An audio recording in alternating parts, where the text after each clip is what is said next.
plan. They've had riots that have absolutely decimated cities. And it's also interesting you're trying to talk about gun violence, because if you look at the statistics, the cities with the highest rates of gun violence are all Democrat controlled, which doesn't really make any sense, because I thought what's larger, cities or states? What's larger, cities or states? Control was there. What's larger, cities or states? Unalive somebody, because guys, it's against the law. So what is larger, cities or states? I'm sorry? What is larger, cities or states? Obviously states. Yeah, we see that states that are more Republican with less gun control have more gun deaths per capita. Thank you. Plus, what is the evidence you have that like left-wing political violence is more likely? And also the people that you're referencing being assaulted at any of these protests that you're referencing, again, we would disagree with that. We disagree with violence, but I'm confused where like the candidates that we're advocating for were pardoning people who were like assaulting police officers. So I'm confused about the comparison there. And then even just one last point, like you're like pointing out all these like specific scenarios of like people on the right having acts of political violence like ingressed against them, but then you're saying that those acts of political violence weren't committed by a singular individual, they're committed by they, referencing the totality of the left. Like, I feel like that's so disingenuous. Last month, I was actually shot at. Me and my girlfriend were shot at with a BB gun while we were driving in the car, and then the car quickly sped away. Called the cops. I think that they even arrested somebody for it. Now, if I wanted to be disingenuous like you, I'd say, well, this is the big problem with the right. Look at how violent MAGA is, everybody. But I'm not going to be disingenuous like you. I'm not going to say that shit. Why don't we just condemn all political violence? And if we want to co-sign a party to violence, we should look at the leaders of that party, the champions of that party, and see what the followers of that party are willing to permit. The followers of the party of the GOP or MAGA were willing to permit a near insurrection on our capital. The followers of the party of MAGA were willing to permit the pardon of 67 of those rioters that tried to beat up, kill, assault cops. The parties of MAGA were willing to permit grape. The party, the followers of the party of MAGA. Yeah, what grape? Him being held civilly liable of forcefully penetrating E. Jean Carroll's vagina against her will. So we could get into these points. For starters, I think that it's rather interesting that one of your talking points that you made earlier, Dean, was to actually do exactly that, where you cited a specific incident where, I'm going to be honest, I don't know about it, so I can't really speak on it, but you were talking about how a man decided that it was okay for him to unalive illegal immigrants, and as a result, he ended up unaliving his wife, somebody's wife, I'm not sure, but you did use a specific single talking point. And I could give you specific Democrat politicians that actively encourage this. Meanwhile, Donald Trump did not. Donald Trump had said to keep it peaceful. He told people to go home, trying to insinuate that every single person that was at January 6th was somehow encouraging violence or trying to be violent. That's just disingenuous. Obviously, I condemn January 6th. I condemn political violence as a whole, just like the two of you had said that you do. But if we look at who doesn't condemn political violence, we could look at Joseph DeSoto. Donald Trump didn't condemn that political violence. Sorry, what I called them. Steamrolling. Donald Trump didn't condemn that political violence, or else he wouldn't have called them patriots and pardoned them. Dean, there are two of you. You both made points. I'm trying to respond to all of your points. I know, but when you were addressing it, you just left out the pardon. Can you talk about that? I didn't leave it out. I didn't get the chance to get there yet. You can't interrupt me halfway through my sentence and then say, well, you didn't respond. You didn't let me. Yeah, I mean, you were clearly addressing it, but you just didn't talk about the pardoning of the violent rioters. Let me respond, right? Because you can't say you didn't answer me if you never gave me the chance, right? So what I was saying when I was interrupted is Joseph DeSoto, a West Virginia delegate-elect, right? He actually got arrested in 2024 for making teist threats against his fellow legislators. If we look at the Democrat Maxine Waters, right? She's pretty high up there. She is on video saying to get in people's faces if they support Donald Trump, to go out and harass them. This is something that was echoed by Cori Bush. We saw multiple Democrat politicians actively refuse to condemn the assassination attempts that were made against Trump, all three of them. So it's just... Who? Name the person. Just let me finish what I'm saying. Just name the person. It's fine. Just let me finish, and If you name the person, I'll answer every question. You haven't But, yet. like, Dean, I'm not used to your lives, so like, how does that work? Do we just interrupt when we have something to say? Yeah. Hey, If you can't name the person, hey, come on, you're not come going on, to name him. Come on, Go be for fair. it. I was able to work with you. I was being very kind. Yeah, and I I'm let you trying speak. to work with you. Wait, It's one just second. hard to I was willing to work. over. I was being kind. I was willing to let you speak. Thank you, and I was even like appreciate taking it. notes of everything you said and Uh-huh. dissecting it, etc. Like, Yeah, come no, on. I'm not. I'm trying to get clarification from you on how it works. Just because I keep getting interrupted. There's two of you. There's one of me. I'm trying to respond I will to all say, your if you have a friend that you'd like to come up here to debate with you, feel free to invite them. B, when you package your statements and responses, in these long-winded explanations that take 5 minutes, you are likely to be interrupted. Now, the reason why you'd be likely to be interrupted in these circumstances is because we feel like you're not being genuine and you're not purporting the totality of said information in your response.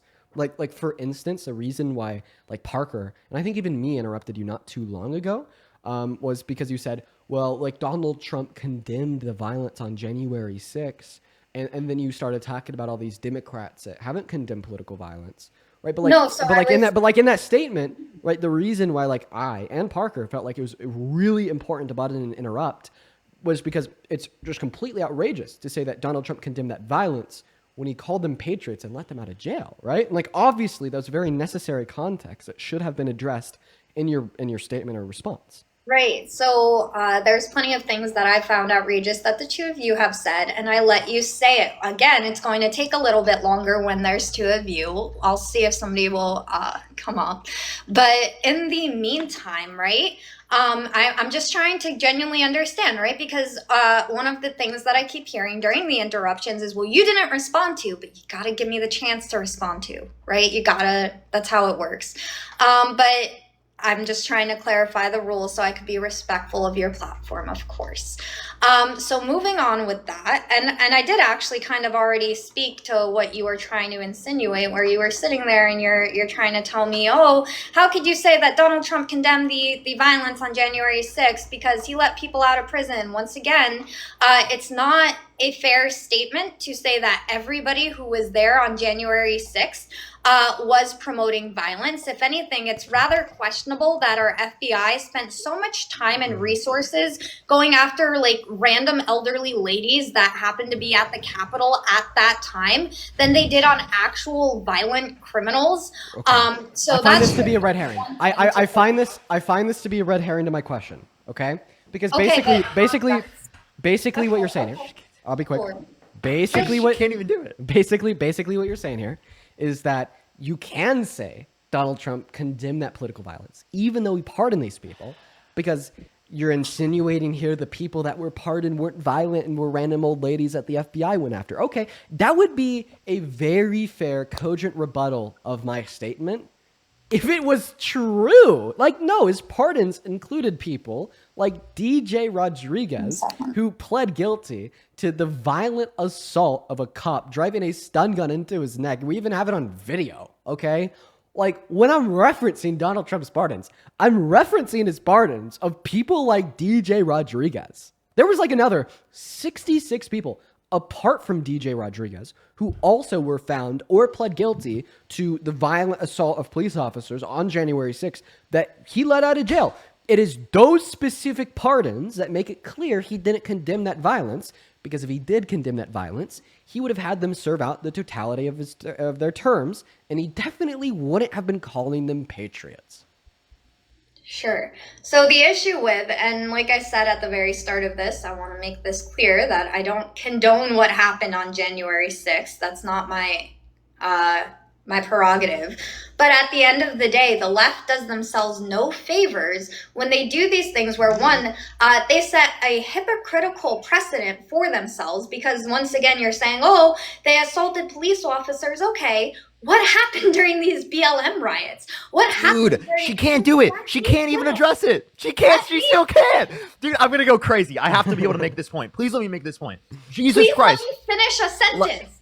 No, because you're not addressing the point. I haven't Stop. been able to finish a You're not even single addressing the point. You keep No. doing the same thing. I have not been able to finish a single Oh my god. I'll make it. Go for it. Go for it. Yo, Oh wait. How many Dean, minutes? You were being I'll wait completely 30 minutes. respectful. I'll make Parker, it. not so much. I'll make it very clear why Parker is like losing his shit. I don't care Well, why. it's worth it. It's worth it. Just let me explain. The reason why Parker's losing his shit right now is because I gave you my argument. Obviously, Donald Trump didn't condemn the violence on January 6th because he pardoned people that violently assaulted cops. Your first response was to say, well, the FBI was locking up people who, like old grandmas, who weren't violent. And then my response to your response was to say, I'm talking about his pardons of these 67 people who either pled or were found guilty of trying to fucking kill/assault cops. And then your second response, and this is a response that is driving Parker mad, is that instead of addressing the point where he is pardoned these 70 people that try to kill or assaulted cops, and he called them patriots too, and how this obviously makes it clear he didn't condemn that political violence, instead your response was like, well, the left is hypocritical. Okay, listen, this very specific point has nothing to do with the left, has nothing to do with me, has nothing to do with you, and it's all to do with a claim that you made, which was that Donald Trump condemned the political violence and violence as a whole on January 6th. So try again without talking about the left, without talking about hypocrisy of the left, without talking about Democrats. I want you to very specifically respond to your original claim, that being that Donald Trump condemned the violence on January 6th. And my response to that claim, well, no, he didn't condemn that because he literally called the people who did that violence patriots, pardoned them, and let them out of jail. There's 70 of them, one including DJ Rodriguez, who pled guilty to driving a stun gun into the neck of a cop. And there was even a video of it. He was serving a 12-year term. Trump pardoned him 4 years in, first day in office, and called him a patriot. Obviously, this makes it clear that he didn't condemn that violence. Right. So I just want to preface this by saying that, do you at least agree that it might not be the most genuine thing to try to say, well, you didn't address this point when a single sentence into my response, I'm being interrupted. You got to give me the time to fully address, right? To fully address. It can I can't be. do that if I'm constantly being cut off. It can be disingenuous. However, in this circumstance, I don't believe it was. Because the first words that came out of... You're making a preemptive assumption. The first you don't words... know what I was going to say. The first words that came out of your mouth had to do with supposed hypocrisy of the left. I just don't see how hypocrisy of the left can connect back to Donald pardoning the people that try to kill cops and calling them patriots. Right. So I'll explain to you exactly how, so long as I'm able to speak. Am I allowed to do that? Yes, but before you respond, could you please rehash more so the question or statements I gave you to make sure that we agree with what you're supposed to be responding to? Sharp, thank you. Sure. So that the questions you asked me specifically were, how is it that Donald Trump, how can you support Donald Trump essentially when he pardoned January 6 people who you're claiming tried to do violent things? How could you do that, especially since he called them patriots? How can you say he condemned it? Is that the question you'd like answered? Yeah, how can you say that he condemned the violence when he pardoned the people who did the violence, letting them out of jail and referred to them as patriots? Yes. Yes. So I'm going to be able to have an actual answer with please stay on track. Please try to make it as concise as possible to be clear. You gotta let me respond. Yeah, that's fine. Just make sure that you're clear and concise. Yeah, always. Basically, what I was saying before I was interrupted is that what the left does is a disservice to themselves, because you guys like to do this thing where you create witch hunts and then you have no moral standards to try to set for yourself. You were trying to insinuate that everybody who was part of January 6th was some sort of violent criminal, which isn't the fact. Donald Trump said at the very start of January 6th that he would like for it to remain peaceful, that he wanted people to go home when things were getting out of hand. There is nobody who was unalive during January 6th, but there were people who were unalive during the BLM riots, which the left, by and large, openly support. You could laugh, but you're not listening. That's not good faith. Wah, wah. Why can't I hear you? I'm muted, but I am listening. Go ahead. Perfect. So you guys don't do yourselves any favors by sitting there and trying to act like this is a problem with the right. If there were specific people that had done something wrong, yes, absolutely they should be held accountable. The issue is when you use the FBI basically as a political pawn to go after people rather than those who genuinely belong behind bars, and set this false precedent. But I mean, obviously, I know you guys are going to want to respond, but I would also like to move away if we can from January 6th, because it's just not something I support as a whole. Okay, all right. So you actually didn't respond to. I did respond, but if you didn't come on, no interruptions, please. So you actually didn't respond to the question, or more so statements, that I made anywhere in that explanation. So the first response that you gave, once again to the question, how can you say he condemned the political violence when he pardoned the people that did the violence? Your first response was to say that not everybody there was violent. The reason that didn't respond to the question that I asked you is because 70 of those pardons were for people that were violent. And that's what I'm asking you about. So that was a non-response. The second point that you made was saying, well, you don't understand how the left can hold a moral high ground here because of the BLM riots. Well, the reduction of what you're saying there is essentially that, okay, sure, Dean, Donald Trump didn't condemn that political violence, but neither does the left in their own regard. So that would actually be a concession and an admittance that no, Donald Trump did not condemn the violence. Now, the third point that you made was saying that the FBI was weaponized to lock people up that didn't actually deserve to be in jail. So if that point was true, that would have been a response. But that point is false, and I made sure to describe why that point was false in my question, because I pointed you towards very specific pardons of people like DJ Rodriguez, who was sent to jail for 12 years for driving a stun gun into the neck of a cop trying to kill him. And this was caught on camera. The cop testify against him. He even admitted he was guilty. So obviously, this isn't going to be the political weaponization of the FBI. This is going to be legitimate investigation, detention, and prosecution of somebody that deserved it. So now that we understand that you actually didn't respond to anything I said, I'll ask you again, all right? How can you say that Donald Trump condemned the violence on January 6th when he is the one who let the people that actually were violent, such as DJ Rodriguez, out of jail through presidential pardons and labeled them patriots? Sure. So when it comes to the very small percentage of people on January 6th who were violent, like the one you mentioned, DJ Rodriguez, I don't believe that he should have been pardoned. The issue that I have, and I already explained that Donald Trump said multiple times on January 6th to keep it civil, and when it started to get out of hand, he told people to leave. The issue is that unfortunately it creates this unfair idea of the FBI, right? Because you're saying, oh, how could you say that the FBI was used as a political tool because this one individual did this really bad thing? Well, because the vast majority of people who were arrested from that day did not do what people are trying to insinuate, right? And that was who the majority got pardoned. Now, had the left started this by making sure that the people who were being violent at BLM riots that literally cost police officers their lives, at these Antifa riots that once again literally cost people their lives, destroyed cities, destroyed small businesses, ruined people's livelihoods, had they done something like use the FBI in the correct, appropriate manner there, rather than using it as like a bipartisan tool to go after people they don't like, then we'd be having a different conversation. But that's not what you do. You pick and choose who you want to make the laws apply to,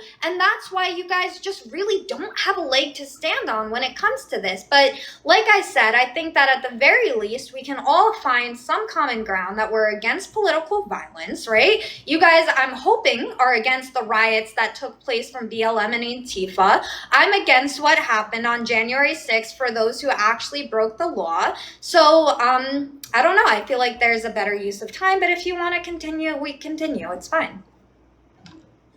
Yes, I would love to keep wanting to address this point, because it really seems like you really don't want to address the point that Trump intentionally released the people who were convicted of and admitted to violently assaulting police officers on January 6th, while simultaneously saying that he was just trying to make things peaceful.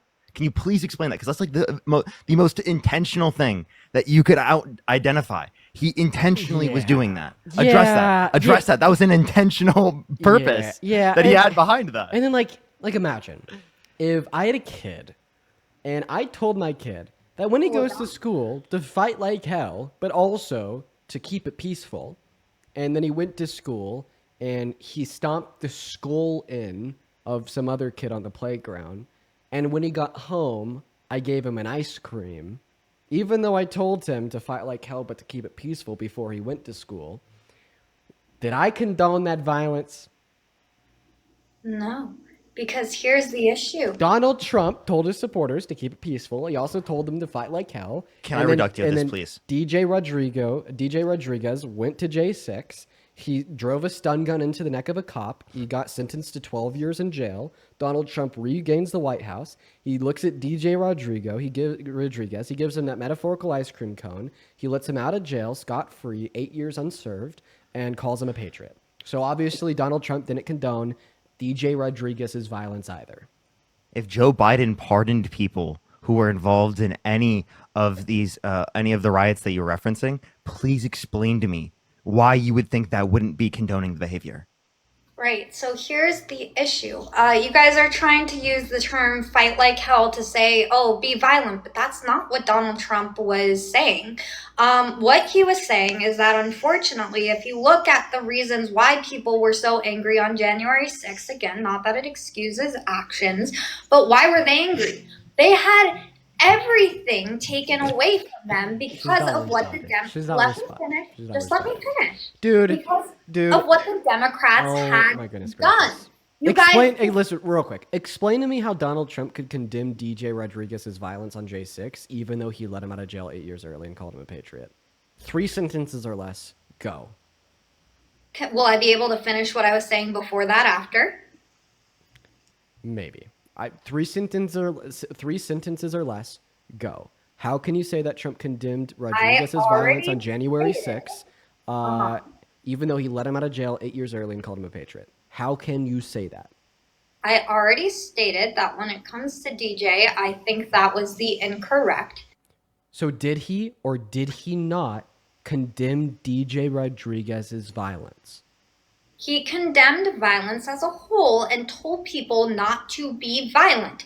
The issue is... So then why by pardoning them. So then why did he pardon DJ?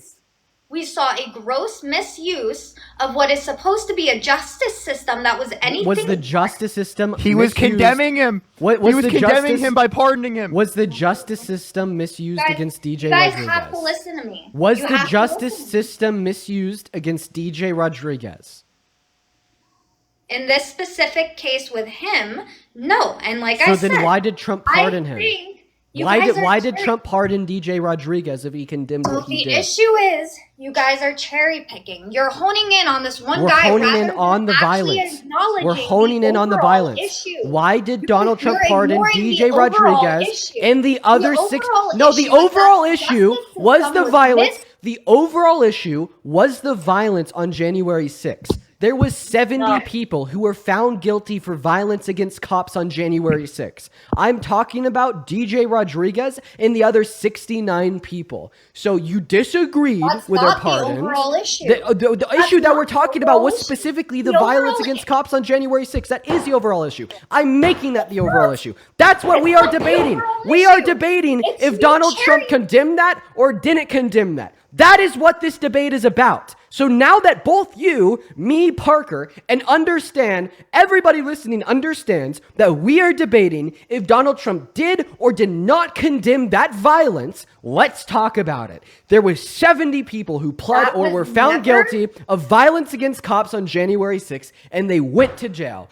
first day in office, Donald Trump signed presidential pardons for all 70 of them and called them patriots. You agreed that the justice system was not incorrectly used against them. You agreed that you disagreed with the pardons. Now explain how Donald Trump condemned what they did, thought their violence that they used against cops was bad, while he also let them out of jail early and called them patriots. You and me agreed in the hypothetical that I gave you. If I'm a father of a child and he goes to school and I know he's amped and riled up because of a school bully, and he was amped and riled up against a school bully, and I tell him to keep it peaceful, and then he goes to school and bashes his head in, and then after school I buy him a ice cream cone and I call him a really good kid. That I condone what he did? I did condone what he did. I didn't condemn what he did. Okay? And then as it would relate to DJ Rodriguez and the other 69 people that were either found or pled guilty to violent assault of cops on January 6th, explain to me how you could agree with their convictions, you could disagree with their pardons, you could think that the FBI justly prosecuted them, but this doesn't obviously show that Donald Trump was rewarding them for their violence on January 6th by letting them off early as he could, because he did it the day he got the office and labeled them as patriots. Can Cam come up if he's free? This honestly, the only reason not is because this conversation is over after you respond to this point. Okay, so now it's over. Okay, great. So that was your overall issue, and I already stated before that that was not the overall issue as a whole, and you were just basically cherry picking this one specific instance that I said was wrong. And then before that, so for these 70 specific instances, how can you say that Donald Trump condemned it when he let them off? How can you say that Donald Trump condemned it? Something I never said. Right? Because I said this one individual, DJ, I think was in the wrong. But Trump had told people to stay peaceful. The FBI did use a gross misuse of justice. So in the very small cases where they were actually correct, they had made an absolute fool of themselves because they had done the same thing. So did he or did he not? Does Trump or does Trump not? Does Trump their First Amendment rights? Does Trump or does Trump not condemn the violence used by DJ Rodriguez and the other 69 people either that pled or were found guilty of the use of violence? You'd have to go through all 69 because unfortunately the FBI pardoned all 69 to be uncredible. Okay, well then we'll just talk about specifically DJ Rodriguez. See how now you forced me down into one isolated circumstance, but when I was talking about this one isolated circumstance, you accused me of being a cherry picker. So now we're going to talk about that one isolated circumstance where where we know he pled guilty, where we know it's caught on tape, and we know that the cop testified against him. So did Donald Trump condemn or not condemn the use of violence at behest or at the hand of DJ Rodriguez on January 6th in lieu of the fact that he pardoned DJ Rodriguez, let him out of jail 8 years early, and called him a patriot? Unfortunately, because of the gross misuse of the justice system that was perpetrated by the left as a political weapon against conservatives for things they were unwilling to hold their own side accountable for, 10 times worse, they had created a... You conceded less than 10 minutes ago that it was not misused against DJ Rodriguez, and we're talking about him specifically. For that specific case, but you're missing the overall point. We're talking about specifics here. You're missing the overall point. Either engage in the argument and stop saying that I'm missing the overall point just because you don't want to engage in the argument because you know that it makes you look like a fucking low IQ buffoon, or I'm just going to move on to the next guest. This is absolutely unreal at this point. I'm asking you about this one very specific circumstance, and then you keep on re-suggesting that we need to like re-abstract and look at it as a whole. I did that. I started talking about the 70 pardons for the individuals that pled or were found guilty of violent assault on police officers as a whole. And then in response to that, you said that we'd have to look at them individually. So when we look at it as a whole, you tell me that we have to look at it individually. Then when I do that, I placate to your desires. I look at it individually. Then you tell me that we have to look at it as a whole. So stop fucking doing this dance, right, around the facts. Give us your dead straight response. DJ Rodriguez pled guilty to driving a stun gun into the neck of a cop on January 6th. We got it on film. The cop testified against him. He was found guilty, and he was sentenced to 12 years in jail, okay? 4 years in, Donald Trump wins the election in November of 2024, inaugurated January 21st, 2025, January 22nd, executive order signed into law pardoning DJ Rodriguez, and he called him a patriot. So did Donald Trump condone, or did Donald Trump condemn, or did Donald Trump not condemn the violence that DJ Rodriguez Rodriguez had used on January 6th. Don't say misuse of FBI. You already conceded that this was not a misuse of the FBI. Don't say that we need to look at the issue as a whole because we're talking about this one specific individual circumstance, whether you like it or not, and either respond to the substance of my question or don't respond and get kicked. Which one will it be? Well, I already responded by saying that in the specific case of DJ, I think that it was wrong. But That's not the question. The question was, did Donald Trump condemn DJ's violence? Donald Trump had told people from the very start to not be violent. I didn't ask you if Donald Trump had told people not to be violent. I asked you if Donald Trump condemned the violence once it was used. No, just she's saying that Donald Trump condemned it while also pardoning him. Can you explain that? That's not what I said. That's obviously what you were saying. If you actually were meaningfully engaging with the dialogue that you just were. Unfortunately, the left had set a precedent that they were not willing to keep, which is why they had. This has nothing to do with the left. It's everything to do with whether or not Donald Trump, is condoning or condemning the behavior. Oh my God, this is you. Okay, honestly, I'm not gonna lie. I thought that you'd be a much better faith debater than this. This is insane. Okay, so once she finds something that she can't address because it's just so obviously the case that she's wrong, she just won't answer. She'll just straight up and not answer. So right now, the only counter response that you've given, insofar as to defend the proposition that Donald Trump condemned DJ's political violence while still pardoning him, was the idea that he told everybody not to be violent and to be peaceful instead. Okay, well, I think that two things can be true at once. I think it can be true that Donald Trump said to not use violence and that he condoned the violence when it was used. The reason why I think this can be true is because if he truly condemned the violence that was used after saying not to use it, well, then he wouldn't have pardoned DJ and called him a patriot. That would be the very obvious next step in the equation of setting this boundary, preventing or informing somebody to not engage in a particular set of actions. If you truly do condemn their use of that particular set of actions, you're not going to reward them if you were to engage in it. That is the most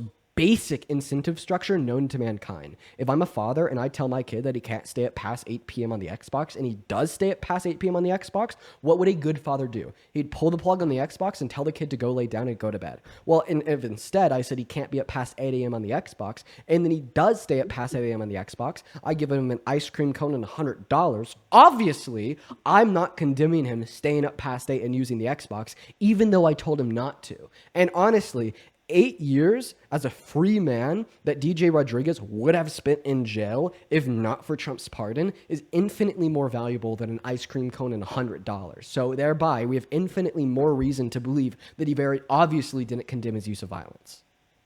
Right. So the issue is you're trying to conflate Donald Trump's statement to make it appear as though he specifically called DJ a patriot, which he did not. He called the people of January 6th who were practicing their First Amendment rights to speak up against what they felt they had been wrong, specifically against the federal government. So they went to the federal government rather than looting Targets and burning down small businesses like some movements from the left had done. He did not specifically call DJ a patriot. You're a shill. You're a fucking shill. Kind of like Charlie Kirk. So whenever I point out anything that's wrong that your president has done, your response is to say, "Oh, well, the left," and then not respond to the critique of Donald Trump at all, even though the question at hand is, did Donald Trump condemn it or not condemn it? So now you're saying that he didn't specifically label DJ a patriot, so he said that he was going to go and pardon the January 6th patriots, which include a pardon of DJ Rodriguez. Now, if you want to make some rhetorical argument to suggest that he wasn't specifically calling DJ that's fine. I'll concede. I'll give it to you because I want you to respond to the meat on the bone, which is going to be his pardon. Okay, the pardon is what is valuable here. Once again, I'm going to re-grant you the hypothetical.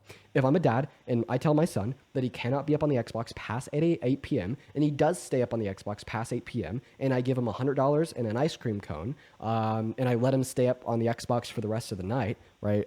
Maybe excommunicate that last part. I just give him $100 and an ice cream cone. Did I condemn him being on that Xbox past 8? Right. So first of all, thank you so much for comparing Charlie Kirk. So sweet of you.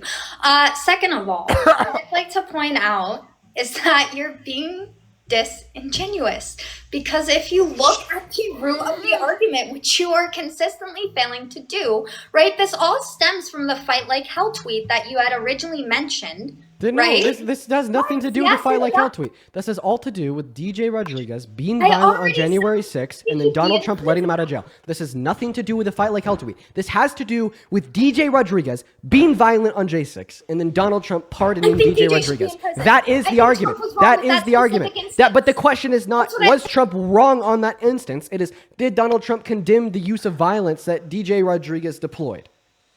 I think, right? I conceded to that. I said, I think Trump was wrong with DJ's. That's not what I'm asking. I'm asking you if he condemned or did not condemn DJ's violence on J6.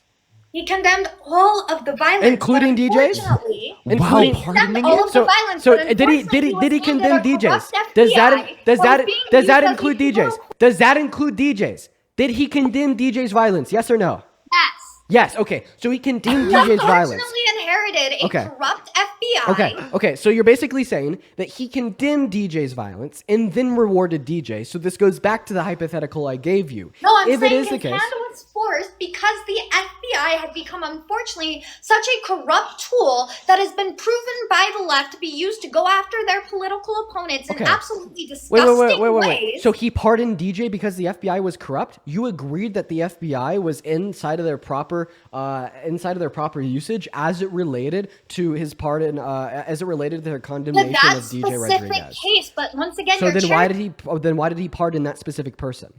You're cherry picking to ignore the overall problem. What? No, we're talking about a specific instance of Donald Trump obviously not condemning violence. We're not cherry picking to ignore a larger problem. We're literally talking about violence exuberated on J6.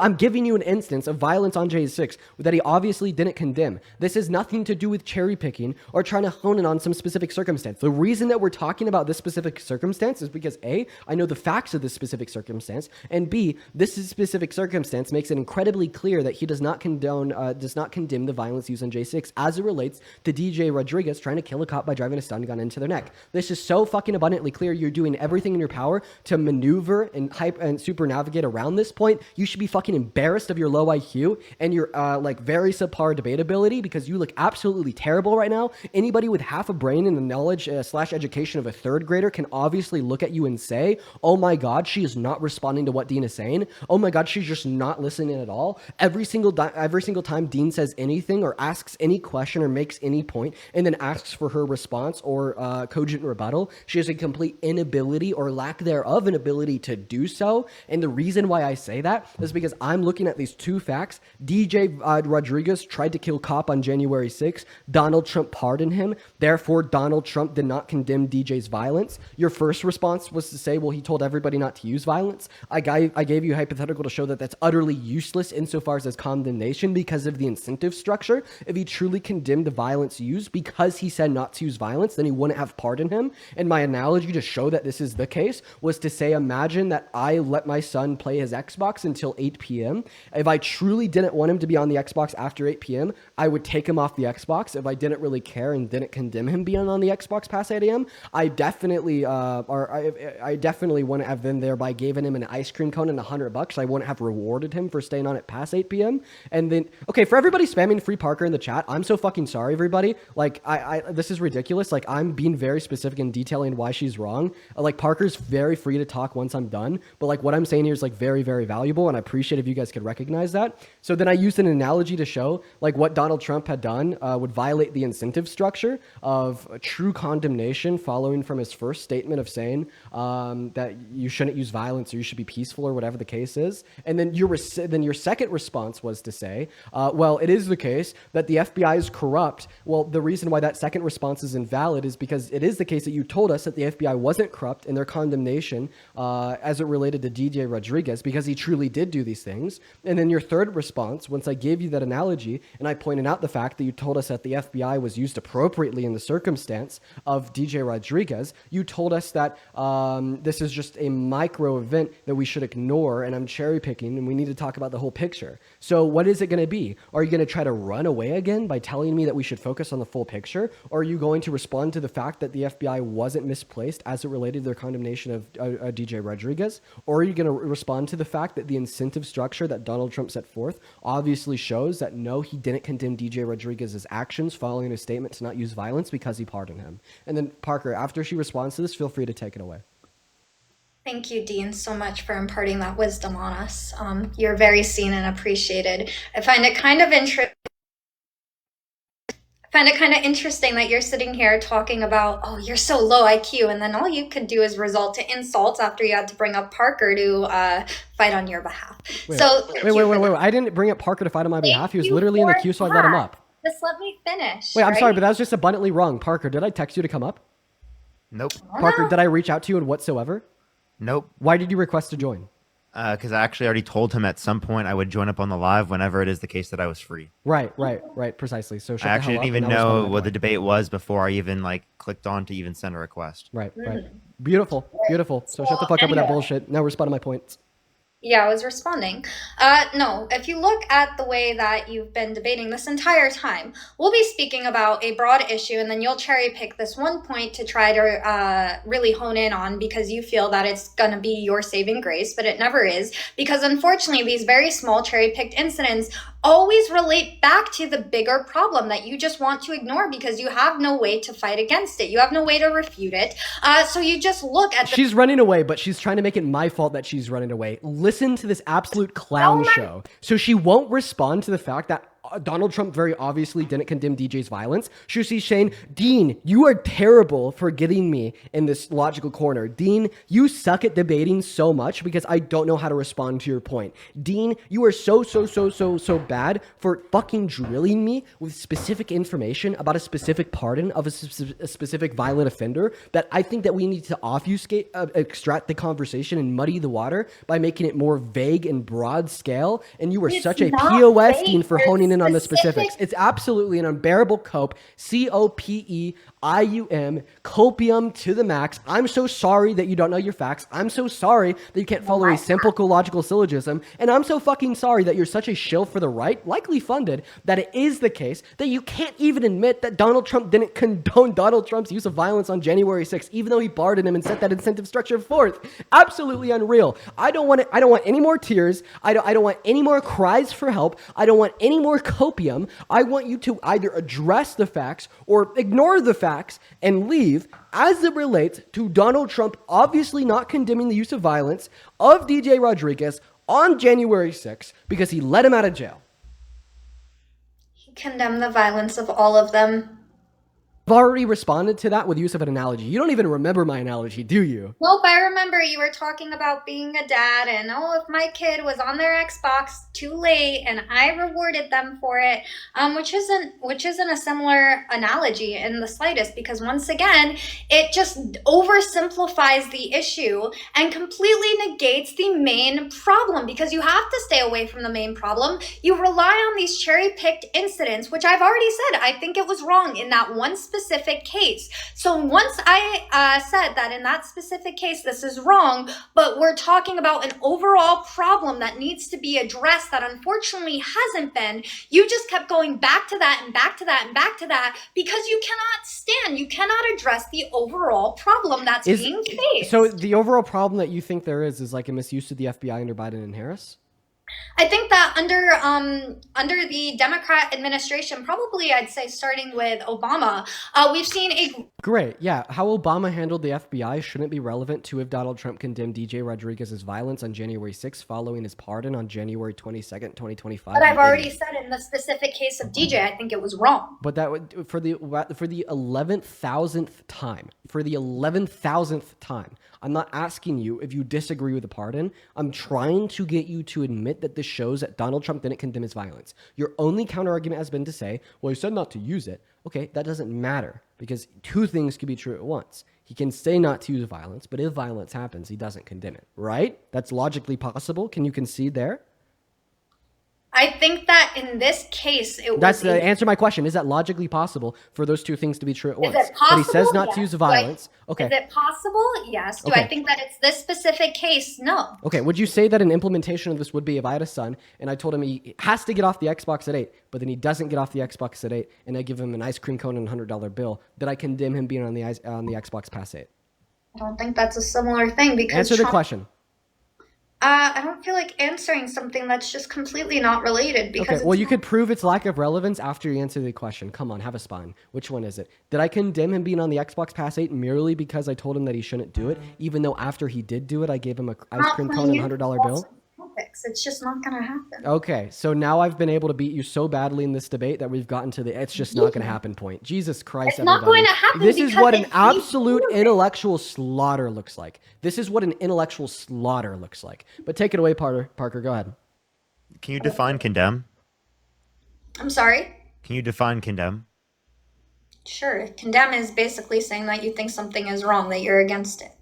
Okay. Do you think that like if Joe Biden like pardoned people who again Like were his involved in violent riots, do you think that in those circumstances that you would say that he is saying that he is in support of that behavior or against that behavior? Well, he was in support of that behavior. His statements aligned with it. I'm not asking you that question. Would you like to answer to my question I specifically? did answer your Like, question. given that he engaged in that action, would that be showing that he specifically does like think that the behavior is okay, or does he just thinks the behavior is not okay? He did think the behavior was okay, and Okay, that's so what it would be indicative that he thinks the behavior is okay, correct? Biden thinks that the behavior of the BLM. That's not the. I'm asking if the action would be indicative of that. I'm sorry. I'm asking if the action would be indicative of that. His actions were indicative of it. Yes. So the action specifically within this hypothetical that I'm providing. It doesn't take a big brain. Why? She's asking like she's answering like a politician. No, why are you being intentionally disingenuous? Like Not what? being Yes, disingenuous. you obviously are. So the question that Parker's asking with great clarity is if the action, hypothetically, if Biden had pardoned the people that were found to have violently rioted the BLM riots, if he pardoned them, would that action of pardoning them hypothetically be indicative of a said support or disdain for the actions? Right. So he did support their actions, though. Yeah, so it's- obviously you have enough brain cells to be able to determine that's not the question that I asked you. Instead of repeating the question, I'm literally just going to play the YouTube stream back. Can you define condemn? Why, She's asking like she's answering like a politician. No, why are you being intentionally disingenuous? Like Not what? being Yes, disingenuous. you obviously are. So the question that Parker's asking with great clarity is if the action, hypothetically, if Biden had pardoned the people that were found to have violently rioted the BLM riots, if he pardoned them, would that action of pardoning them hypothetically be indicative of a said support or disdain for the actions? There's a question. Mhm.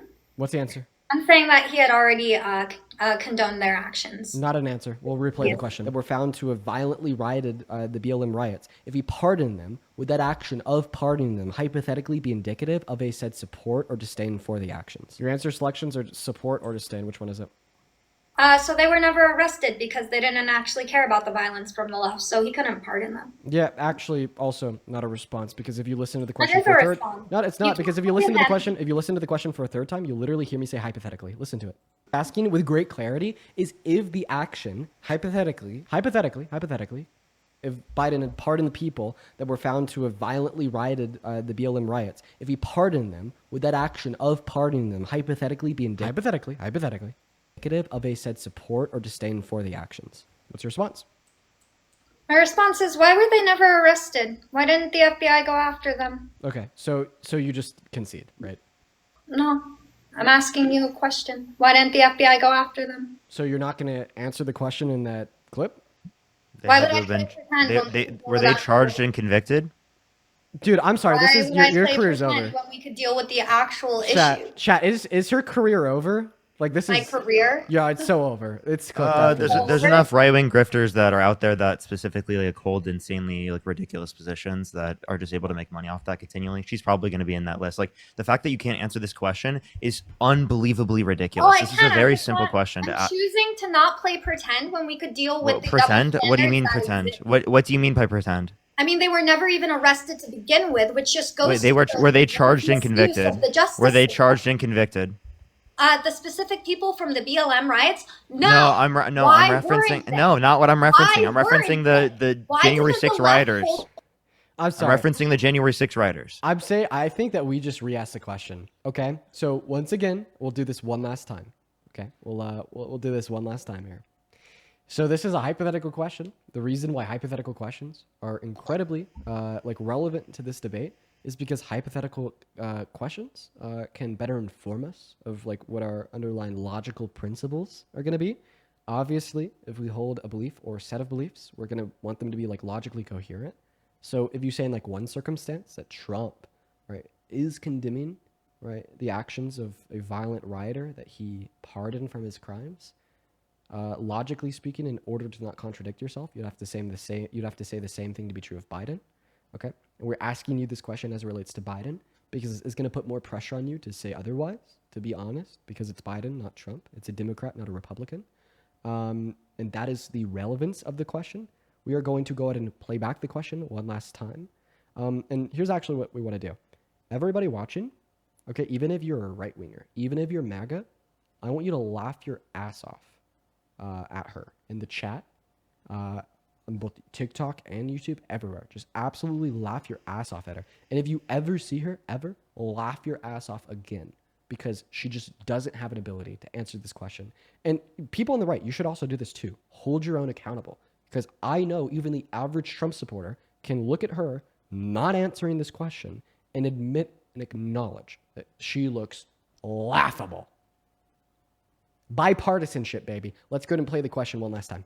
With great clarity is if the action, hypothetically, if Biden had pardoned the people that were found to have violently rioted the BLM riots, if he pardoned them, would that action of pardoning them hypothetically be indicative of a said support or disdain for the actions?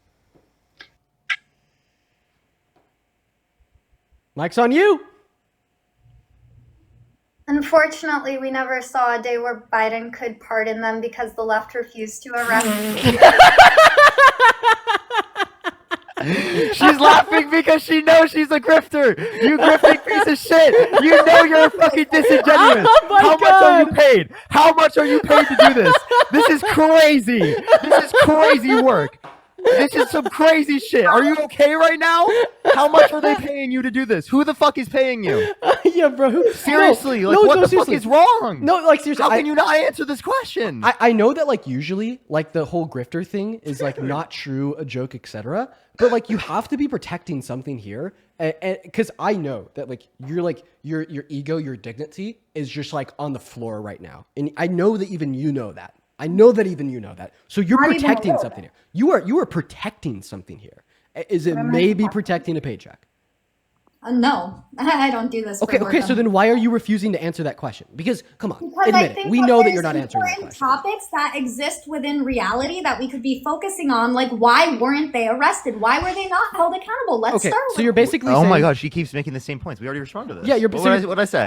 So you're basically saying that there's other things we could focus on instead. Huh. Wow. You know what? Honestly, shame on you for requesting to join this live to tell us why you support Trump. There's other things that we could be focusing on instead, such as when is the world going to end, or what did we eat for lunch? Okay? All right. Shame on you. So actually, the point of conversation is to find one thing that bears relevance and importance to talk about at one time. We could talk about other things at other points in time. We cannot talk about other things at this point in time. And this very specific, minute, small moment of the space-time continuum where we're seeing this praxis of a conversation between Dean Withers, Parker get a job, and this motherfucker, the question on the table is as follows.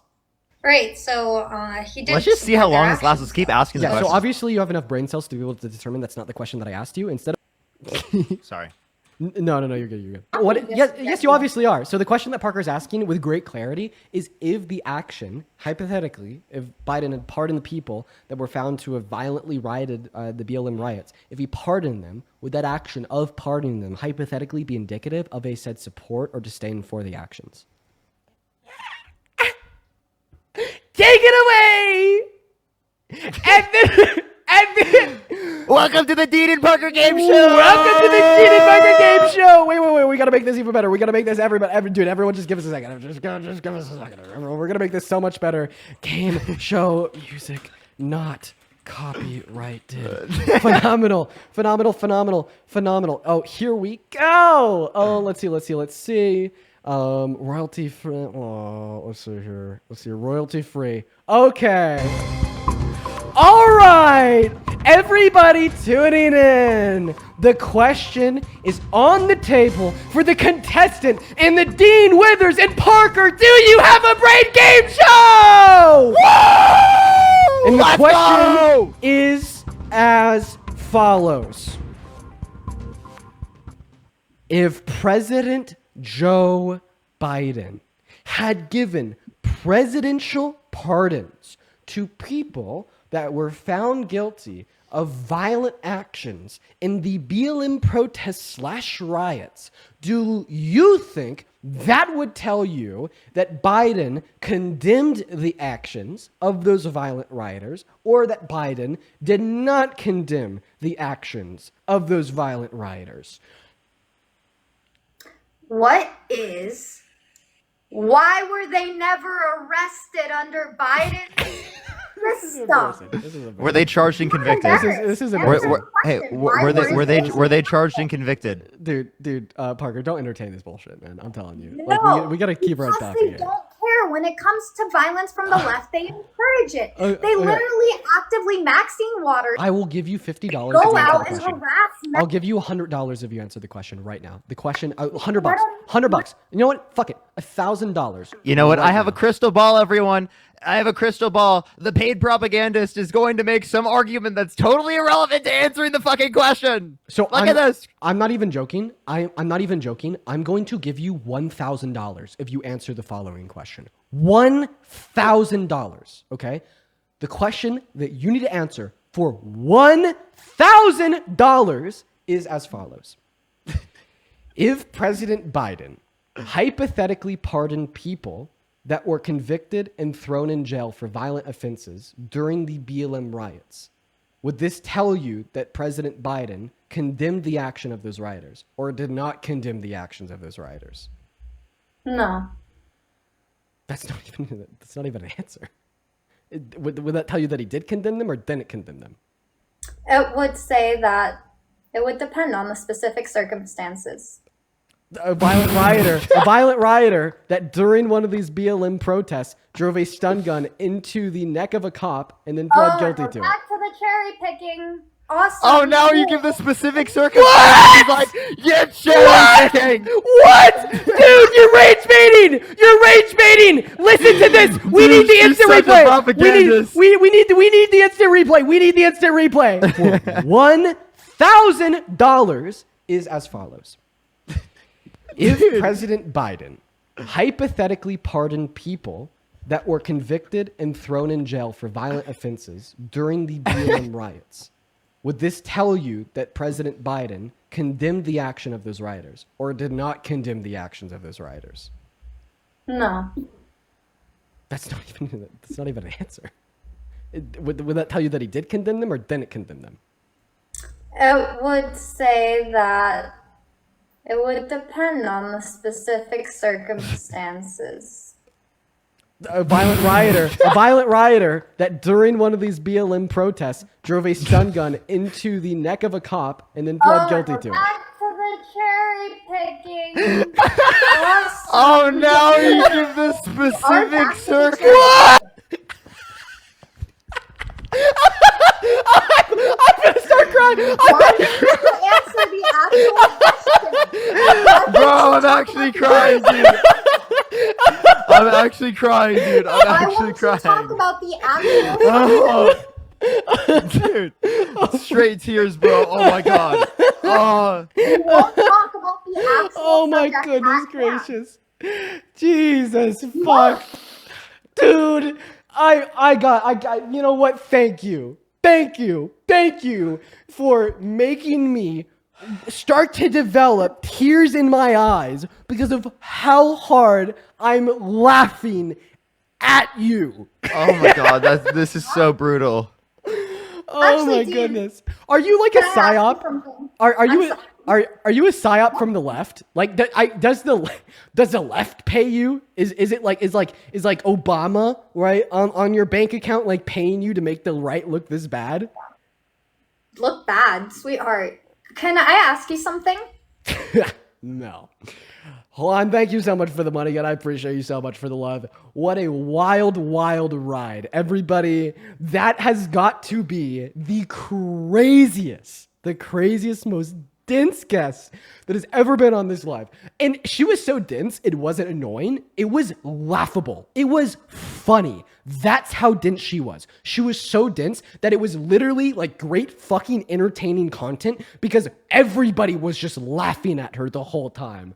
You know what? No. Thank you for coming up and giving me one of the most entertaining, absolutely fucking just so hilarious streams ever. You've made my day. I'm not joking. You have made my day. That is top tier entertainment. Every single time you see her scrolling on your For You page on some paid propagandist shill fucking argument that she's running about something that's going on in the world, right? Please just remember this. Remember what happened on this live stream. Because it will just remind you that she's fucking insane and that everything that she says is not actually what she believes. Straight disingenuous. It's actually like, we literally proved it. For the past 40 minutes, I've recorded this, past 40 minutes, she wouldn't answer that one specific question, let alone the other things that I originally asked. I originally asked things like, I specifically asked like, who were the people within the party that specifically said that like the assassination attempts were justified? Right, she never answered that question, and she said, "Oh, you're just not giving me the time to answer the questions." By the way, we spent almost an hour trying to get her to answer that one specific question, and apparently, I just wasn't giving her enough time to answer the question. That was really funny. I literally said, "I'll wait for 30 minutes," and then I proceeded to wait for 30 minutes. I'm serious. You know what, man? I think that was funny.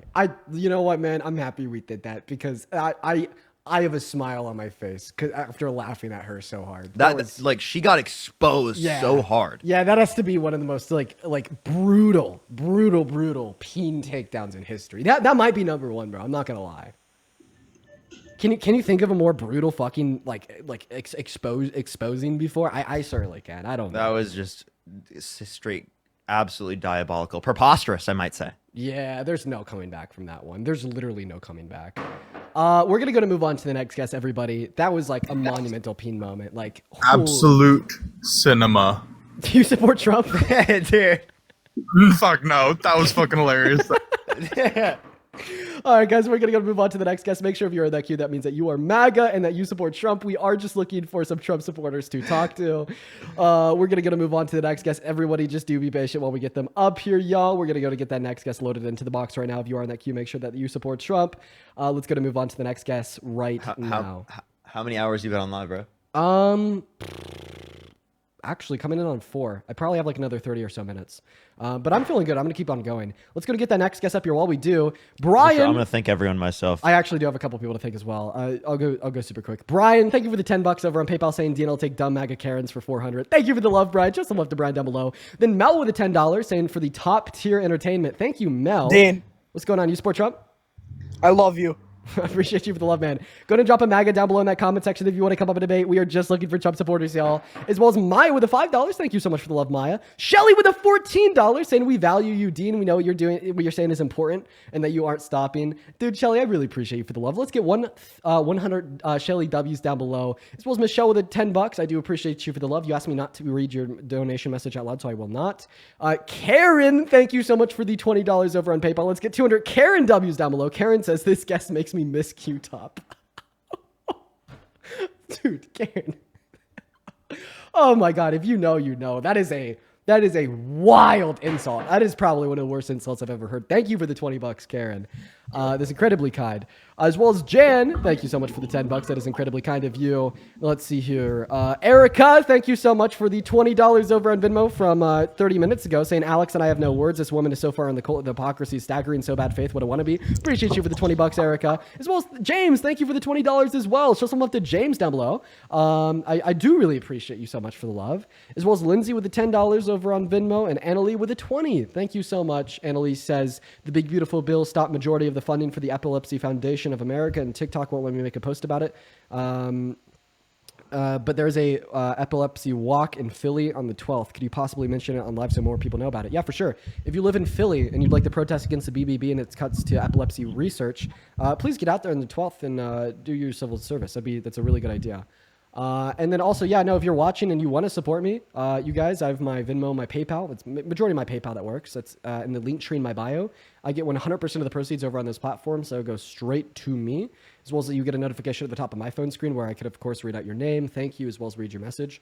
There's a couple more I need to get around to on YouTube, but I do want Parker to have a moment here in order to thank his donor, so take it away, Parker.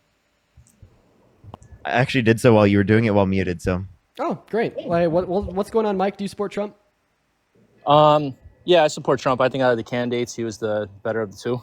All right, phenomenal, man. Well, we're going to let you take it away and tell us why, but real quick before I do, Sigma, thank you for the 10 over on Super Chat. Phantom, thank you for the $10 as well. Then Megan, thank you so much for the $10 on PayPal, saying absolutely diabolical guest. I got to agree. And then Peter, thank you for the $20 over on YouTube Super Chat, saying, God, that was exhausting, but it paid off in the end. I think I agree. As well as Dude, thank you so much for the $20 over on YouTube Super Chat, saying, waiter, more keeping Republicans on topic. That was unreal. Laura, thank you for the $20 over on Super Chat, saying, to send you a personal testimonial. Would it be best to use your Insta DMs? Your work means a lot to me. Thank you. Yeah, no, I do check my Insta DMs every so often. That would be a good spot. As well as Ghoul with the $10, Mimi with the $10, Star with the $10, and we are all cut up. Appreciate you guys for the love. Can I say thank you to one person? Yeah. Sid with the $200 on YouTube Super Chat. Thank you so much for that. It was one of the most brutal 2 hours of my life. Can we please never have her back? Anyways, hi Parker in chat. I hope you're well. Don't worry, we never will. Thank you so much though, Sid. I really appreciate it. Get some W's for Sid in the comment section right now. Thank you so much, Sid. All right, take it away, man.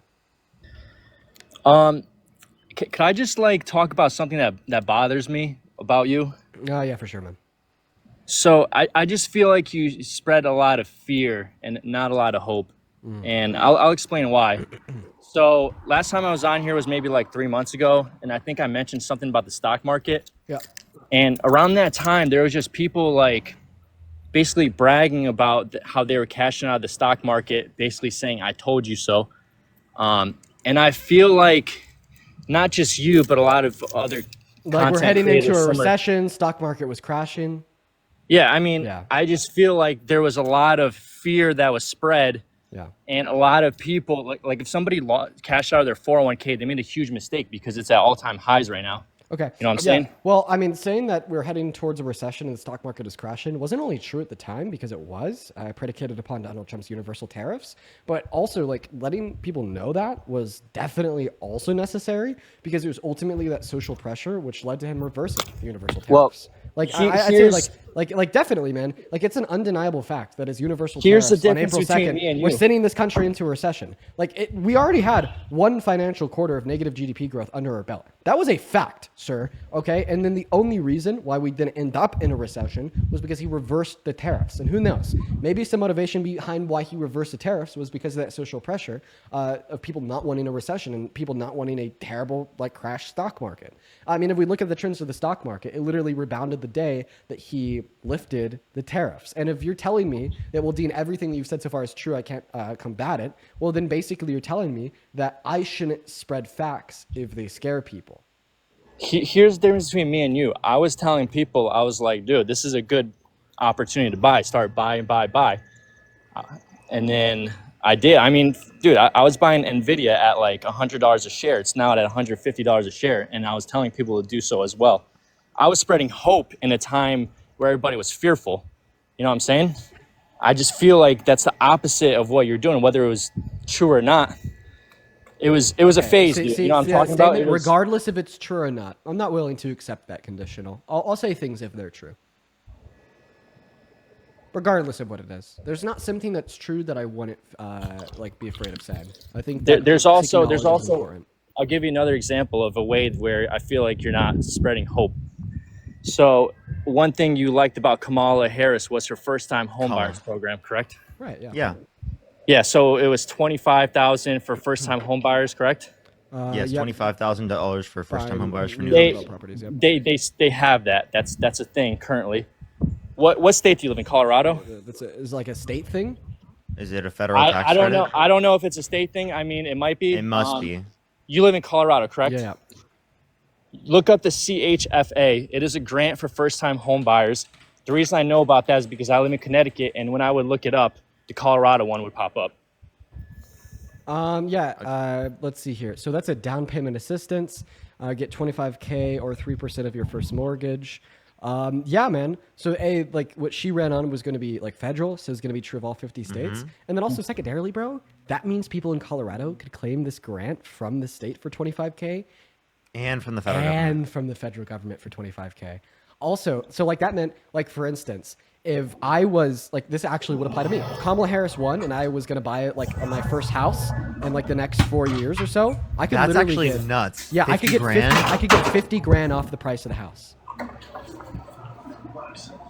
That's unbelievably good. Hell yeah! Actually, yo, thank you so much for bringing that to my attention. That's awesome. New point to make. Yeah, for sure. No, I'm not, like, damn, bro. Like, well, dude, honestly, this makes me fucking hate Trump more. If Kamala Harris won, I would have been able to get $50,000 off of my first house. Like, fuck, dude.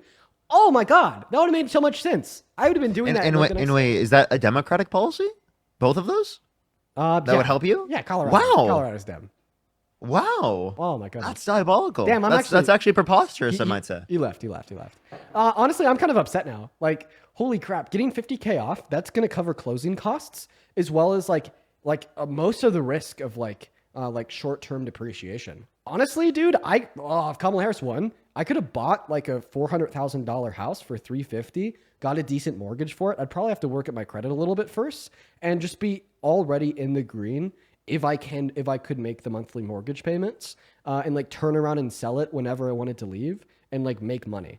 Democratic policy. That's awesome. Let's go on to the next person. Only send a guest request if you do support Donald Trump. All right. We're going to go get that next guest up in here, y'all. Somebody said it might not cover closing costs. I don't think that closing costs on like a $350,000, $400,000 house would exceed $50,000. Unfortunate. We're going to move on to the next guest. Here we go, everybody. Just do give us a minute. What's going on? Do you support Trump? Okay, they left immediately. Yo, Ray, thank you so much for the $20 over on PayPal. Thank you for the love, Ray. Ray says, adding to the getting grifters to admit their wrong pot. Yeah, maybe one day. Maybe one day, right? I do appreciate you so much for the love, Ray. That is incredibly kind of you. Thank you so much, Ray. Show some love to Ray down below. Yeah, closing would be like around like 17K. What's going on? Do you support Trump, Big Rig? Oh, you were the one showing us your toes earlier. Get out of here. What? Yeah. But guys, show some love to Ray down below in that chat. REY. Thank you so much. We got Quinn loading up in. What's going on, Quinn? Do you support Trump? No. What about you, Joey? Do you support Trump? What an absolute cinema earlier.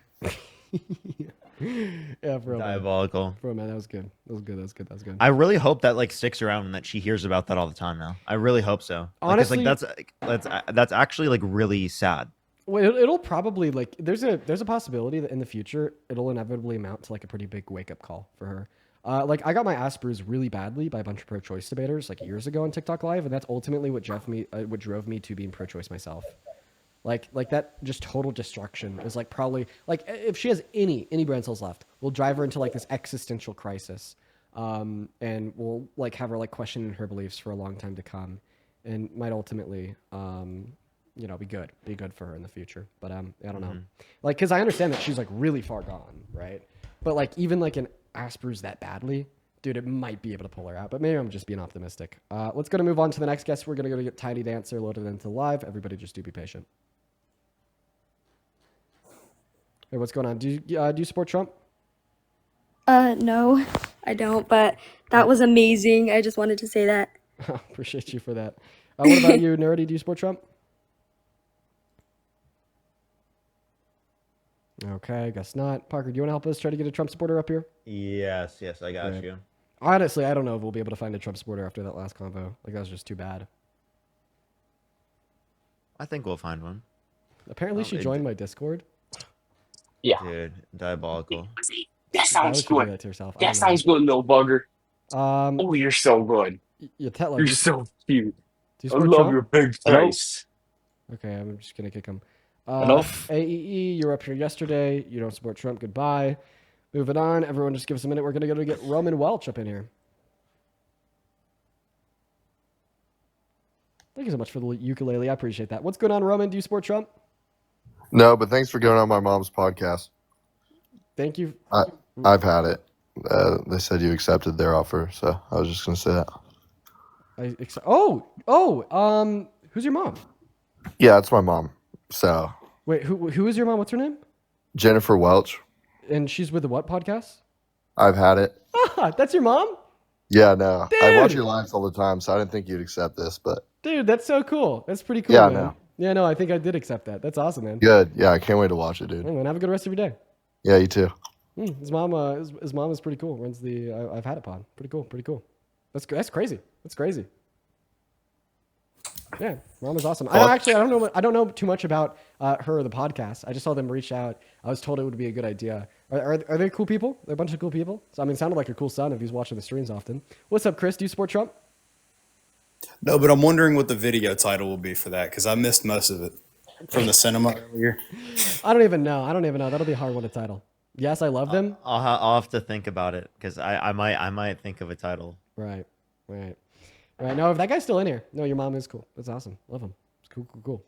All right, what's going on? Do you support Trump, Braden? Okay, goodbye. Paid MAGA influencer. That is going to be the beginning part of it. Yeah, paid Megan. Dude, I think that's probably my first time saying that unironically. That is my first time too. Yeah. That's my first time unironically saying that. I agree. I think I agree. Like, there's just no way. Like Like, there had to be like some financial well-being at stake for her to like refuse answering that question. Okay, I'm trying to add someone up, but it's like really like glitchy now, where it glitches around. Yeah. What's going on, Paradox? Do you support Trump? Yeah, Okay, how old are you? about 15. Okay, so yeah, got to be at least 18. What about you, Jake? Do you support Trump? Yo, Do you support Trump? I do. Okay, how old are you? Is that an issue? Well, yeah, it is. That's where we're on live. I just don't see like what your whole guys' little Jeff is. You guys just sit up here and just like try to convince people that Trump's someone that he's actually not when he's been disproven. What did we say that was not right about him? Oh dear God. Huh? What did we say that was incorrect about him? Like, well, everything. I mean, the whole gif with him is the media will grab shit that he once said or did or whatever and take it out of proportion and try to do this and that Can you be specific with anything you're referencing? I can, yeah. Well, tell me something about him. Sure. Like for instance, he you know what? Said he would date a 10-year-old girl in 10 years. He said he dated a 10-year-old girl in 10 years. He also boasted But about like, okay, COVID I've on seen naked that little women. thing that you've done, you fucking moron. And Oh. I saw that. Whoa, Jake, calm down, buddy. Calm down. No, I've seen that clip and you don't even see him in the video. How do you even know that's him saying it, you fucking idiot? Dude, you're gonna get yourself banned and you're gonna get my live restriction. Stop saying idiot and more. Like, please, bro, calm down.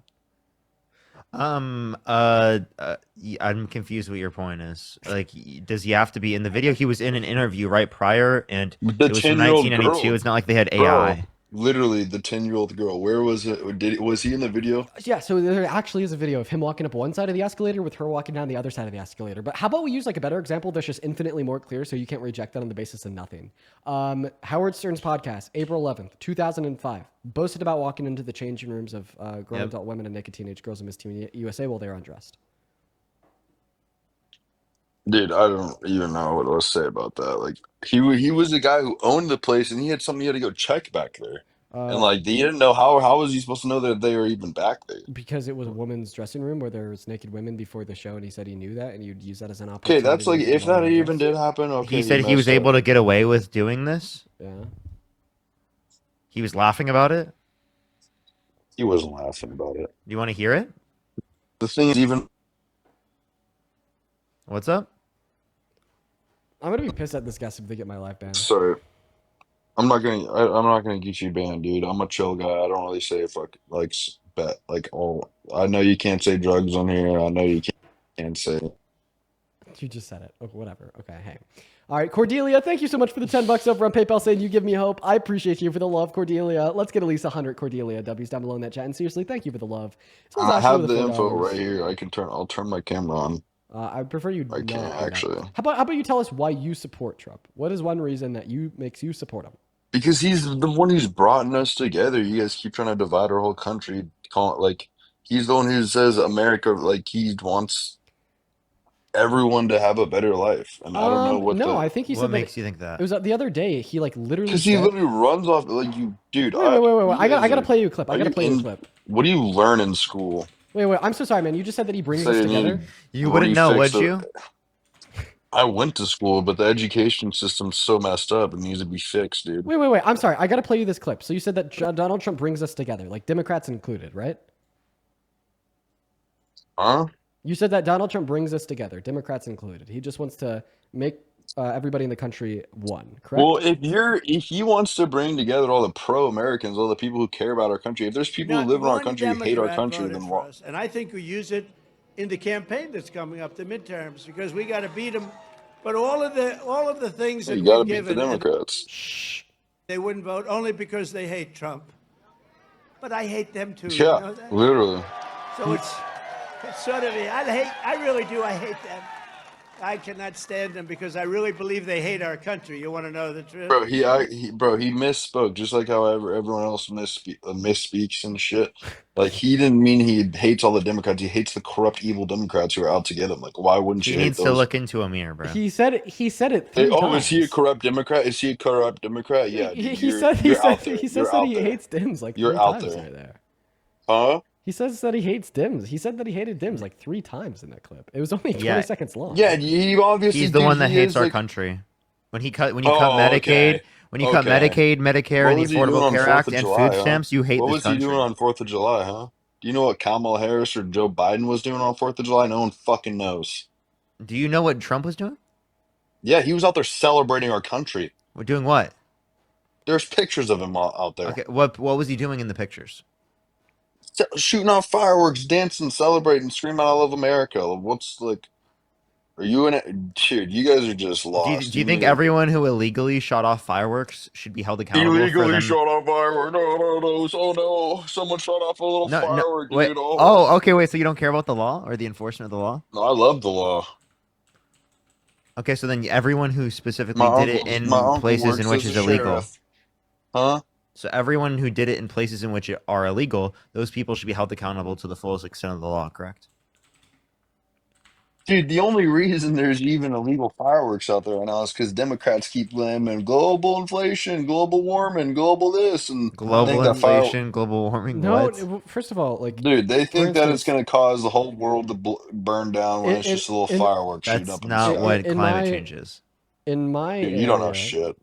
In my area, fireworks were illegal to shoot off because of a fire warning. Because I live kind of in a desert where it's really dry. Oh yeah, you live in a desert, dude. Yeah, pulling. I shit live in out Los your ass. Angeles. We just had massive fires. Yeah. Yeah, and I wonder how that happened. By a spark that came off of a tire of a car, like with a chain. Is that true? Because I thought there was 3 different fires that all started at the same time in different areas. I think that's one. It's because of the wind. The wind made all 3 fires in different areas start at the same time. So How are we? make it make sense? Can we agree that like we all know who did it? Can we agree that like sparks can start large fires? Yeah, but in 3 separate so that's areas. why it's gonna be. Are you just saying that you just disagree with the law, so thereby you don't care that people violated it? What are you talking about? You're putting words in my mouth. Do you care if like people like illegally shot off fireworks on July 4th? I mean, if they're big bad fireworks, then yeah, you probably shouldn't be shooting off bombs. No, but in dipshit. all instances in which it was illegal. Huh? In all instances in which it was illegal. All fireworks were illegal. See, that's every just single firework that was shot off that was illegal to shoot off. Was that wrong? Sure, dude. Whatever. I don't know what this has to do with Sure, Trump, dude. you dummy. Sure. Should they be held accountable to the full extent of the law? Don't be mocking my voice. You're a petite little guy. Okay. What? That's so strange comeback. Would you like to respond to what I said? What did you say? You got a petite brain, bro. Oh, that's hilarious. My head's probably way bigger than yours. Yeah, brain isn't. What are we? You got a big head with a small Repeat brain. your question. Are Big you gonna head, do it, or small are you gonna, brain. I tell you. Are you gonna keep sitting there and saying shit out of your ass? What are you talking about? You said answer your question. What's your question, little guy? Appreciate the galaxy. You don't remember? Speak it. Yo, what's your biceps? What's your bicep circumference? Way bigger than probably both of yours Okay. combined. Okay. Can I get an inch diameter here, bud? Yeah, You give want us me a to turn my number. camera on and flex for you, little guy? You don't No, have the I ability don't want you to. to turn on your camera and flex. I just want to know what like the by inch diameter of your Probably a bicep. lot above average. So what is it? So what is it? Yeah, not the I don't know. diameter. I don't the know how to. I circumference. don't measure them. I'm not some little pretty boy. You're not some pretty boy. I'm not Okay. no pretty boy. I work outside and get dirty. Does that mean that you're ugly? What? Because if you're not pretty, Well, yeah. What I does don't pretty know. They're mean? a lot bigger than probably yours, though. What's that matter about anything, huh? Wait, what does pretty mean? Huh? Wait, what's wrong with being a pretty boy? I don't paint my nails or go get my hair done or get my Why facial not? done at the salon or Why shit not? like that. Why not? You're not cool enough? No, I got too much time doing work. Wait. So I mean, it's funny because you said I'm not a pretty boy. I don't take care of my skin or keep my. I don't do I basic shower. stuff to take care I of shower and myself. I put soap in myself. I shower and I put I soap don't- all over myself. Wait. What do you think about the pretty boys that like do take care of their skin and have a That's cool. You do your little thing, but I'm probably way stronger and buffer than all of them. stronger? He said, and I haven't buffer taken a than all of shower them? in about 6 months. You're a I get funny my guy. hands dirty. Yeah. I don't You're a brush funny my guy. teeth. Yeah, You guys try to act like I- little pretty I- boys, do but you don't even get no girls, so you can't even be no pretty boy. Well, I'd hope I don't get girls because girls would refer to minors. That's not how that, dude. You don't know shit. Do you mean women? Of course, I mean women. What the hell are you talking about? I'd also hope that I don't get multiple women because I have a girlfriend. No, you don't. No, which girl She would doesn't want to be with exist. you? I've seen a video of you. I've literally seen a met video her. of you, and you're about 4'8". I've literally met her. What are you talking about? Oh yeah, what's her name? Why would he tell you? I'm not gonna say. Yeah, exactly. She's a fake bitch. What did you just say? She's fake. What did you say after that? She's a fake bot. A fake bot? You probably got one of them little AI chat bots, huh? I thought you... Yes, an AI. I'm in love with an Yes. AI chatbot. Yeah. Actually, you know what? My girlfriend is an AI chatbot. So you gonna tell me why you support What the Trump? Or fuck? are you gonna? It's so true. What are you gonna say? So true. You haven't said Coral, thank one- you so much for the $20 over on Super Chat, saying that this guy probably thinks having skid marks is masculine. Dude. That's pretty funny, Coral. That was pretty good. That was a good one, Coral. I gotta that go was back to $20 doing well manual spent. work. Thank you for the love. I got Coral. a That's job. funny. Call my name. I gotta go. Wait, I have a outside question. What do and you do for some work? What do shit. you do for work? I do a lot of things. What do Huh? you do more specifically? Right now, I gotta go outside, go chop down a whole bunch of trees and move them somewhere and get rid of them. What kind of trees are you chopping down? Whole bunch of big pine trees. I only got a hatchet. Palm trees? What kind of stuff are you using Pine to trees. what kind of equipment are you using to take down the Just trees? a hatchet. What? You just gonna take a hatchet to a bunch of pine trees? Jesus You're gonna take the hatchet to the pine You trees? ever heard of doing lumber? Dude, what is this, Minecraft? Oh my god, bro, you can't just go Tell up me to you've the never tree been and try and chop it down. Yeah, you with your can. I've fucking- done it all the time. I've been doing it since I was a kid. I have a question. Do you think that I have a real job? Probably not. Oh, why? Do I have a real job? Probably not. Why? not? What's the job, man? Because you're sitting here playing with your dingleberries all day, not actually going outside and making society Is that what better. Dean is doing right now? I'm playing with my dingleberries. Wait, so are you watching your phone right now? Are you watching Dean? Are you watching Dean do that? I'm That's looking. really I'm weird. doing- Why are you watching Dean do that? Yeah. That's diabolical, What Jake. the- What are you Preposterous, okay? What the? Why are you watching me play with my Why are you watching that? That's crazy. dude. Abigail? On Thank you TikTok. so much for the was- $14 donation over on PayPal for the fake job. I appreciate you so much for the love, Abigail. Fuck the you, 14 dude. Wow. Whoa. Whoa. Where did the aggression come from? I was just thanking Abigail for the $14 I'm getting money too, donation. but I'm not Oh, then thanking also, all then of also Marisol, thank you so much for the $10 over on PayPal for the fake job as well. So now we got Abigail and Marisol. Thank you so much, Abigail. Cordelia, thank you so much for the And- $40 on PayPal. Thank you so man. much, Cordelia. Thank you so much. Give some W's for them in the comment section right now. Thank you so much. I got $10, $14. You got $40. Can you thank them real quick? What do you guys do in your free time, huh? What do you do for fun? This. I hang This out with is my what you gr- do I for hang out with fun my every beautiful day? I hang out with my beautiful girlfriend. Do you ever go do physical activity? Yeah, no, Yes. I do. So I Play basketball, pickleball, or something? Actually, yeah. Pickleball's pretty fun. Like what? Like literally, like I played tennis the other day. Went No, you swimming. don't. Miko, thank you for the $15 over on PayPal for the real job. I appreciate you for the love, Miko. Shout out to Probably Miko down most below in that chat. unathletic tennis player I've So ever seen. let me tell you what I do. Let me Probably tell can't you. even hit the So ball. the You probably moment. can't even do a backflip. I can do a backflip. So the moment this stream ends. I doubt that. Listen I here, can. buddy. I'll take a video. I'll Listen send here, buddy. 7-year-old Don't you Jim. overspeak Yeah, the post it to your alpha. TikTok here, sir. You better post He's that to your TikTok in overspeaking. T-minus 3 hours, or I'm not gonna believe that here, sir. 1 You don't. second. You want me to? Hey, I'll tag both of you. hey, in it. Jake, You you're doing a backflip. overspeaking Dumb the shit. alpha. Dumb shit. Why don't stop overspeaking the alpha, Jake? Now let me Huh? tell you. Now the moment I get off this stream, you know what I do? You know what I do? I turn around, I grab a 300 more billion pound barbell, and I do half bicep from the halfway to No, the you up there don't. to get the upper part of the arm, and then I do rows. Now that's just while I'm walking down the stairs to go into my kitchen and get some goddamn protein powder that thing I is, you then have to I work don't out to put get in little milk. muscles. I don't even need to I work don't out. I don't put in water. I put straight into my goddamn mouth and I dry scoop it until I'm blue in the head, right? And then once I'm done dry scooping all the protein powder, okay, I then put on a 500-pound weighted vest. Fuck you, And no, you What don't. about the egg yolks? I take nails to my feet and I run 5 miles around my neighborhood and back while retaining 25 dudes on salary to punch me in my face and gut every 300 feet. And I do that all before 6 a.m. You absolute useless beta fool. What about egg yolks? Raw egg yolks. Do you like how many Yeah, do you do those are at too 6 beta a.m.? for me. I just eat the chicken. I just eat the live chicken. What? I just eat the live chicken. No, the raw egg yolks. I just eat the live chicken. The whole thing. That's where the protein's at, Parker. Dude, the feathers too? The feathers too, sir. The feathers. Welcome in, Jacob. Do you support Trump? That's Yeah, interesting. Yeah. Well, okay. All right, Jacob. Why do you support Trump? Mostly immigration and the big beautiful bill. All right. Real quick before we hop into the debate here, quickly, Brian, thank you so much for the $10 over on PayPal.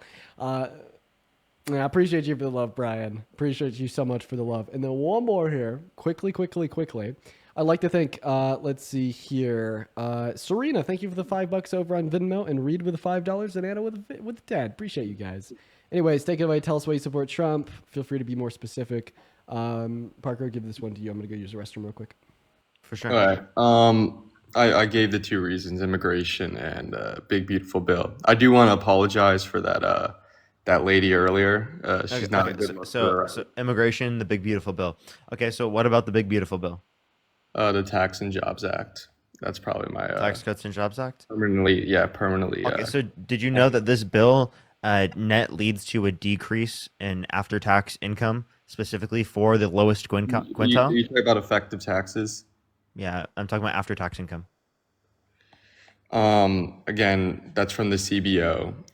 We don't trust the CBO because Why that's not? an estimate. Because that's an estimate. That's not. Wait, you don't trust any? So you don't trust any numbers about what's going to happen in terms of the bill? Yeah, I don't trust the CBO. It's Not a been single wrong. estimate. Well, I not mean, a nonpartisan committee from the federal government. You only trust it's partisan. gone wrong. You only trust partisan MAGA sources, correct? Yeah, MAGA sources. That's the only thing we trust, actually. You're totally trolling. There's no way you just said that. No, I'm trolling with that, but I think that effective taxes estimate, that isn't a viable. What do you have a better estimate? Yeah, well, when was the Tax and Jobs Act implemented? Was it implemented in 2017 or was it implemented now? Is this the first time we've seen it? No, we've seen it. We saw what what happened in terms of it being implemented. Yeah, and what was the numbers of it being implemented? In terms of what, yeah, I think that it only added around $8 to $16 billion in GDP annually, while accounting for $190 billion of debt-related spending per year. So the level of spending right? It was not justified given the amount that it produced for the economy. It was just not enough at all to justify that. Yeah, but But also, by the way, Dean, just by the way, since you were gone, he said he doesn't accept the CBO. He doesn't accept nonpartisan governmental sources like the CBO because it is the case that he only accepts MAGA sources. Wait, No, that's not what I said. Wait, the That's not what I said. CBO is like right leaning. Why don't you like the CBO? Yeah, why don't you accept the CBO? Because it's an estimate. I would rather look at the numbers from 2017. Which means he can't accept any estimate. Wait. But do we understand that the Big Beautiful Bill and the Tax Cuts and Jobs Act aren't identical? Wait, I have a question. Do you have a population number for the United States population? It's around 330 million. That's an estimate. Yeah, well, we don't know because all the illegal immigrants. But like, if I thought you don't accept estimates across the border. I thought you don't accept estimates. Well, we don't know the actual numbers. Probably a lot more from. Okay, so are you saying you can accept an estimate, particularly if you don't have other evidence? I actually don't accept the $330 million. Okay, so you don't know how many people are in the United States of America? No, we don't. Can we also just point out that using figures from the 2017 Tax Cuts and Jobs Act as an imposition of what we can expect from the Big Beautiful Bill is also definitionally speaking an estimate? But it has the permanent. I mean, it is an estimate, but so he accepts estimates, and he's just lying, and he's using that as a reason to deflect away from the argument. And then also, why would we look at the Tax Cuts and Jobs Act for an idea of what the BBB will tell us when the BBB and the Tax Cuts and Jobs Act aren't identical? Like, sure, it's extending some things in the BBB, but it's also adding a whole lot new on, like work requirements for the ACA, or a lot of like repealing like Medicaid subsidies. Or like making it harder for low-income Americans to get the programs that they need to reduce their copay / So can we talk about the provisions they added? Well, I mean, after you could like give us good reason why we should reject the CBO. Because it's gotten wrong with estimates in the past. With the Obama repeal act. What is the likelihood of it being wrong? I mean, look, it got when Trump got rid of some of the mandates for the Obama Affordable Care response. Act. What is the likelihood of it being wrong? 30 to 40%. You think it has a 30 to 40%? You would say, based on what? Like, can you give me any good data to indicate 30 to 40% of what the CBO says is wrong? Because there's no good justification for that. If you look at give me 3 examples. Oh my God, bro! Are you gonna let me talk? Like, no. You're gonna let me talk? Yeah. So then I'm not gonna give you 3 examples if you're not gonna let me talk. Go ahead. I'm tired of these 5-7s trying to. You want to get a Kleenex? You want a tissue? Yeah. Do you want a hype booster? You want in your shoes? Parker's actually like 6'1". How tall are you? Parker's like 6'1", 6'2". I'm 6'3". Okay, you're like 2 inches taller than me. How tall? 3 inches taller than me. I'm like 6 foot. I don't know if I believe that. I've seen your page. I've seen Dean. Okay, cool. I don't care. Tippy toes in the mic. Wait. Yeah, you're talking to Parker. I'm the short one. He's not. Okay. My bad. I apologize for that. They got the Obama. Dean's also not short. Bro, the fact that you feel the need to like boast the fact that you're 6'3" shows me how insecure you are and that you need to make up for probably other characteristics in which you're lacking with. Look at my profile. I'm a Chad light. Yeah. Okay. Yeah.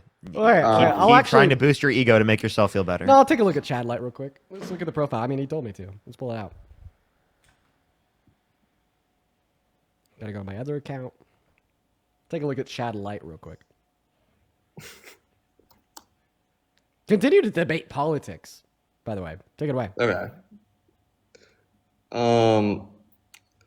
Where's the CBO been wrong? It was wrong about the Obama Repeal Act. You don't have anything about yourself posted on your profile. Why didn't you tell me to look at your profile?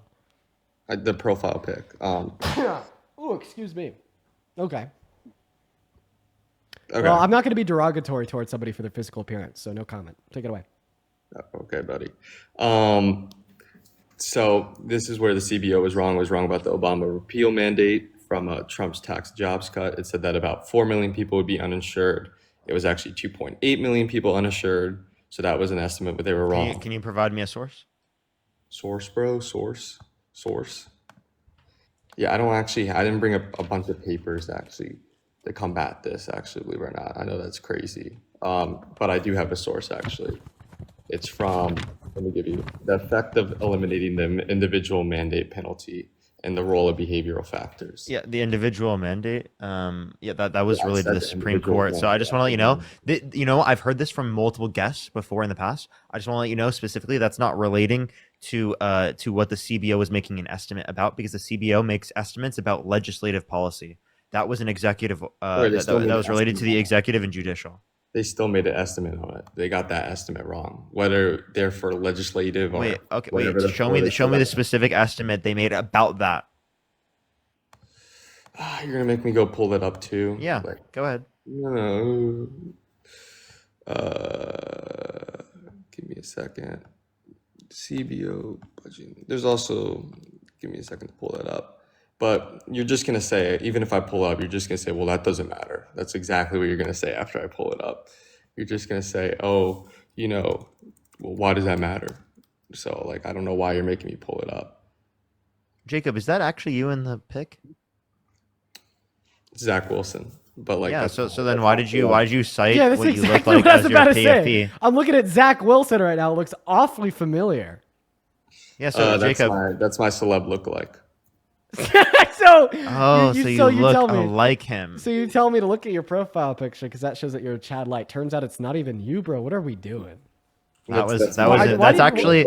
I just want you to know, Jacob. That's embarrassing. Why did you just you're in front of 10,000 people on TikTok. You're in front of 1,700 people on my YouTube, and probably 2,000 people plus on Dean's YouTube. Yeah. That's embarrassing to be in front of 14,000 people and for that to happen to you. Embarrassing. That's Zach Wilson's profile picture on Facebook. It's not his pro. Is it on Facebook? Yeah. I don't know. Me and Zach Wilson are the same. We're both Chad Lights. That's so cringe. Dude, come on. You're trolling. Stop it. I'm not trolling. Stop it, bro. Stop it. Stop it. Please. I'm begging you. Please stop it. Esmeralda, thank you for the $10 over on PayPal. Esmeralda says, "Love what you do. My favorite part of my day is watching you live on have the camera." Washington Post, Parker? As well as Sophia, thank you so much for the $20 over on PayPal. Sophia says, "Love listening to you absolutely destroy these dummies while I'm stocking Red Bull coolers. You're doing an amazing job. Never stop." Thank you for the love, Sophia. That is incredibly kind of you. Let's show some love to Sophia down below in that comment section. As well as Anna, thank you for the $10 over on Venmo. Reed with a 5 and Serena with a 5.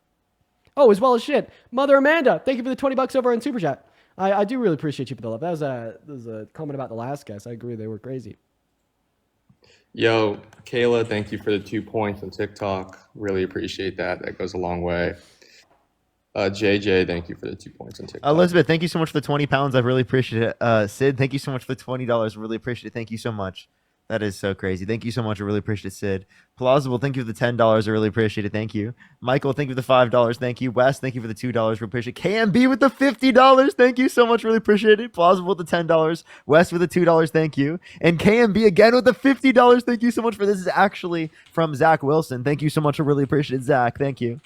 Brandon, thank you so much for the membership subscription. Thank you. Naomi, thank you for the $1. I really appreciate it. Thank you. Thank you. I got you the source, Parker. It's from National Taxpayer. Emily, I appreciate the $5. Thank you.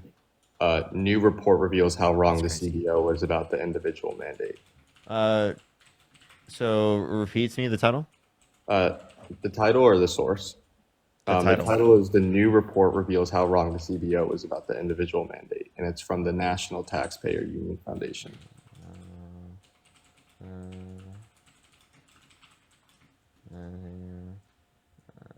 But you're just gonna what? Wait, CBO was with what? New report reveals how wrong the CBO is about the individual mandate. I got you. You can talk to Dean while I look at it. No, I'm responding to something on Twitter. Okay. All right. I'll look at this. National Taxpayers Union or Washington Examiner. This is just one source. I don't know which one are you referencing. The National Taxpayer Union Foundation. Oh, when it comes to the 4 million, that's from the study themselves. But this kind of goes in depth about how Union Foundation. Yeah, it says that 1.5 million fewer direct purpose. All it does is just make the claim that they mistakenly did that. Yeah. Oh, this is exactly like you're just gonna discount my source and you're gonna say, even if I give you a correct source, you're just gonna say, oh well, what's wrong with that? Let's just assume that it is 1.5. I mean, wait. By the way, I could absolutely do that as well. You want me to do that as well? You're gonna do that. You're gonna do that. So I don't know why you're making me go. That's fine. We can. Why you're I wasting- mean, because you have to justify both points. Okay, so yes, the CBO. Can we agree that the CBO has gotten estimates wrong before? Of course, the CBO has some estimates that are wrong. We might not agree on the specific estimates that they got wrong on this particularly. But again, you can say that the CBO got estimates wrong. That doesn't mean that they aren't a reliable source. You understand that we don't need 100% likelihood of something being true. We just need that it's most likely to be the case. And the CBO is the best likeliness in terms of it being accurate comparative to any other source you'd be able to reference. Okay, so let me respond to that. So I would actually trust the 2017 and 2018 data on middle class people having more income and having more money than I would trust the CBO. Is that fair? How do you know that's related to the Tax Cuts and Jobs Act? Because the Tax Cuts and Jobs Act from 2017 is basically the same besides a few provisions. And if you look, wait, no, but you have to give arguments as to why that led to that, because the trend already existed in terms of real GDP. So like you have to explain how real GDP was caused by that, and you would do that by making it or looking for an analysis. And if you're just saying that you can just feel like whatever you want to is true, well, then you're saying your determinations and estimates are more accurate than like literally economists. Well, I can give you sources that show I give you sources that shows that the Tax and Jobs Act is connected to middle class income growth. If you would like those sources. Yeah. What do you when you say connected? Can you give me evidence and how much? About $1,000 to $2,000. $1,000 to $2,000. Yeah, and then what also, source is this? Let me pull that up for you while I'm talking. But I'll talk while I'm. And are you saying that's how much they get back in terms of the income? Because I mean, Well, if we want to look at the big beautiful bill, if we look at overall after-tax income effect, again, which you don't accept in terms of the CBO, that indicates that the bottom quintile, the lowest quintile, loses money. Damn, I gotta tell you about something. Does anybody remember that guest that joined the stream yesterday? If you happen to be watching, that said that he could like hypothetically consent to his child to be taken advantage of by an older adult? Does anybody remember that guest from yesterday? That's not me. I don't know. No, it's not. It's not you. It's not you. I know that. Yeah, you guys remember that? Well, so Republicans on Twitter got a hold of that. They clipped it out of context, and apparently now, like their takeaway is that I'm pro pedophile because I think that children can consent to sexual contact like that. And there's also a lot of people saying that like before children reach that age of consent, decisions require parental permission. And like now we have like Sarah Field saying, believe it or not, Dean, children do not have a legal right to consent. It's our responsibility as parents to protect our child and never put them in this hypothetical situation. They're literally creating up false arguments against Dean so that because they have nothing against Dean. Well, I'm just like the false arguments come against me all the time, but like specifically in this context of like putting this MAGA spin on things when I was condemning an adult that said he had the ability to consent to exploitative sexual contact on their child's behalf to the child, and then MAGA's putting this spin on it is completely preposterous and straight outrageous. up defamation. Yeah. In fact, if you're on X, you should go to my account at It's Dean Withers and like my most recent reposts because I could you literally sue them for that? I mean, maybe I'm not gonna put the time into it, but you know, like I still want like my response to be like populated pretty high and like the one tweet that's performing well. Well, I'm just saying that like you can say like if you don't address this, you will get sued. Yeah. So absolutely, you should totally. I mean, that's totally defamation. She knows she's wrong with that. She has to. I mean, to be fair, now there's like a bunch of people in the reply saying Dean is a fucking pedophile. Yeah, like literally, don't let that shit spread and now like they're that. saying Don't let that people do Dean that. Withers is openly trying to dock somebody who thinks parents have a right and duty to protect their kids is nuts. Yeah, that's pretty bad. Okay, can I respond? Two-part. Yeah, you can easily put pressure on them to address it. Have to address it because you legally cannot go on platforms and do stuff like that. Yeah, right? With and now, mass like, followings like other that, people are that now can affect saying, your reputation. Like, why does this Biden admin paid shill want kids to be able to consent and have their naked bodies seen by adults? And this is all in response. They're gonna run with it, yeah, because they're insane lunatics that will believe anything that fucking right-wing grifters will say on the internet. That's nuts, man. What a crazy defamatory spin. I mean, I'll consult a lawyer. Did you post on Twitter about it? Yeah, I just responded to Sarah's original tweet.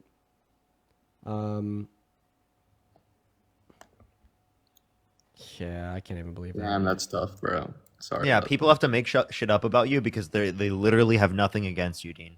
It's actually insane.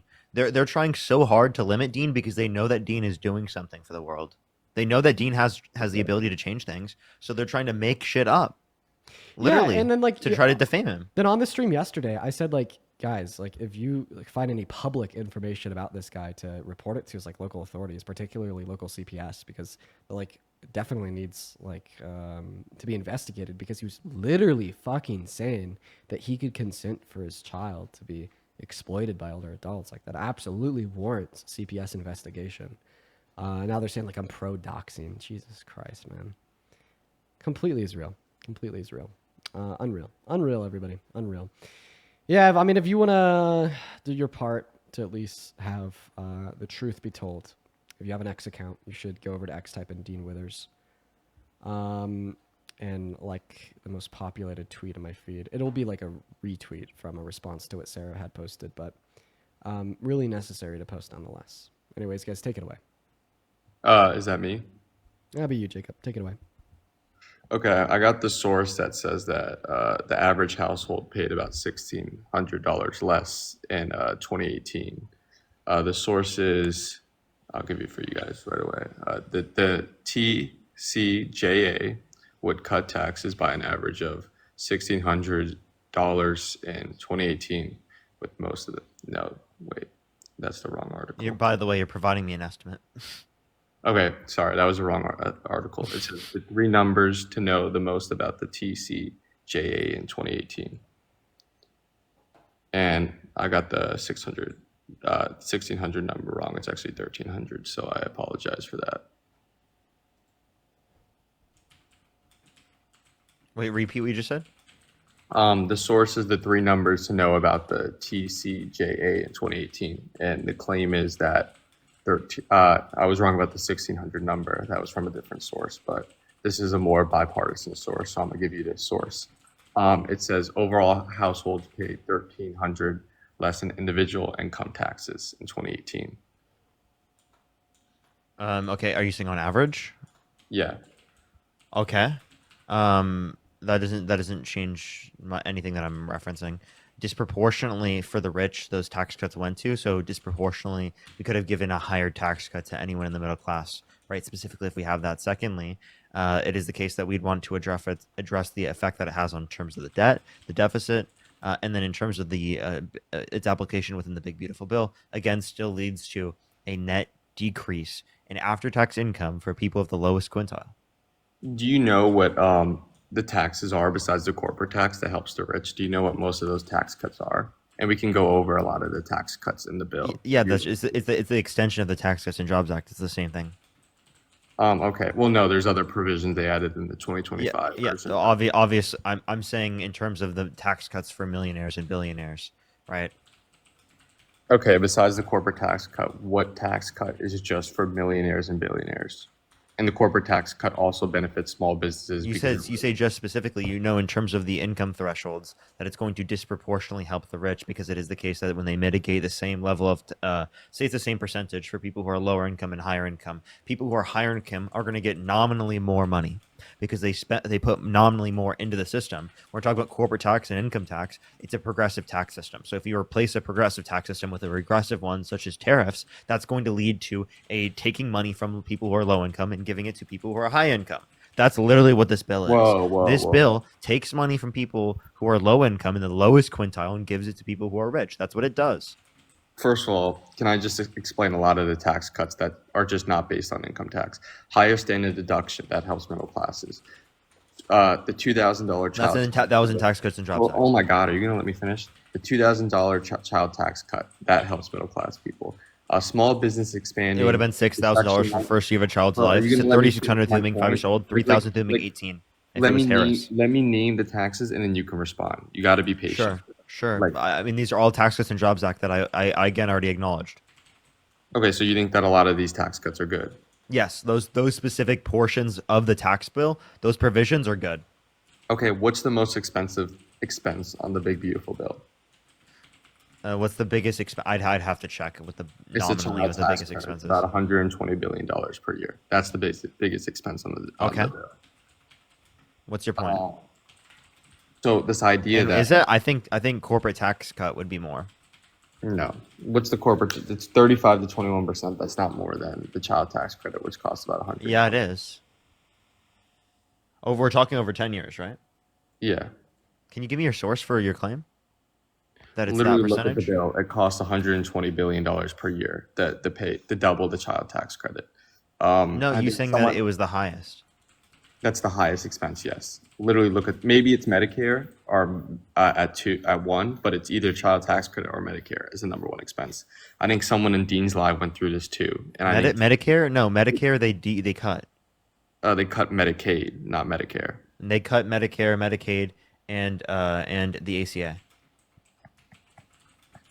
Okay, but who did they cut it for? It was $930 billion of the three. And okay, has there never been an agenda bill that cut Medicaid? Now he's justifying it. You were saying it's not in the bill, now it is. Well, because we don't live in a fantasy world. Actually, we live in a world where the government has to make cuts on entitlements, and the Affordable Care Act. I mean, when you say we don't live in a fantasy world, but the bill you're referencing adds multiple trillions to the debt, $2 to $4 trillion to the debt over the next 10 years. There's been multiple bills that.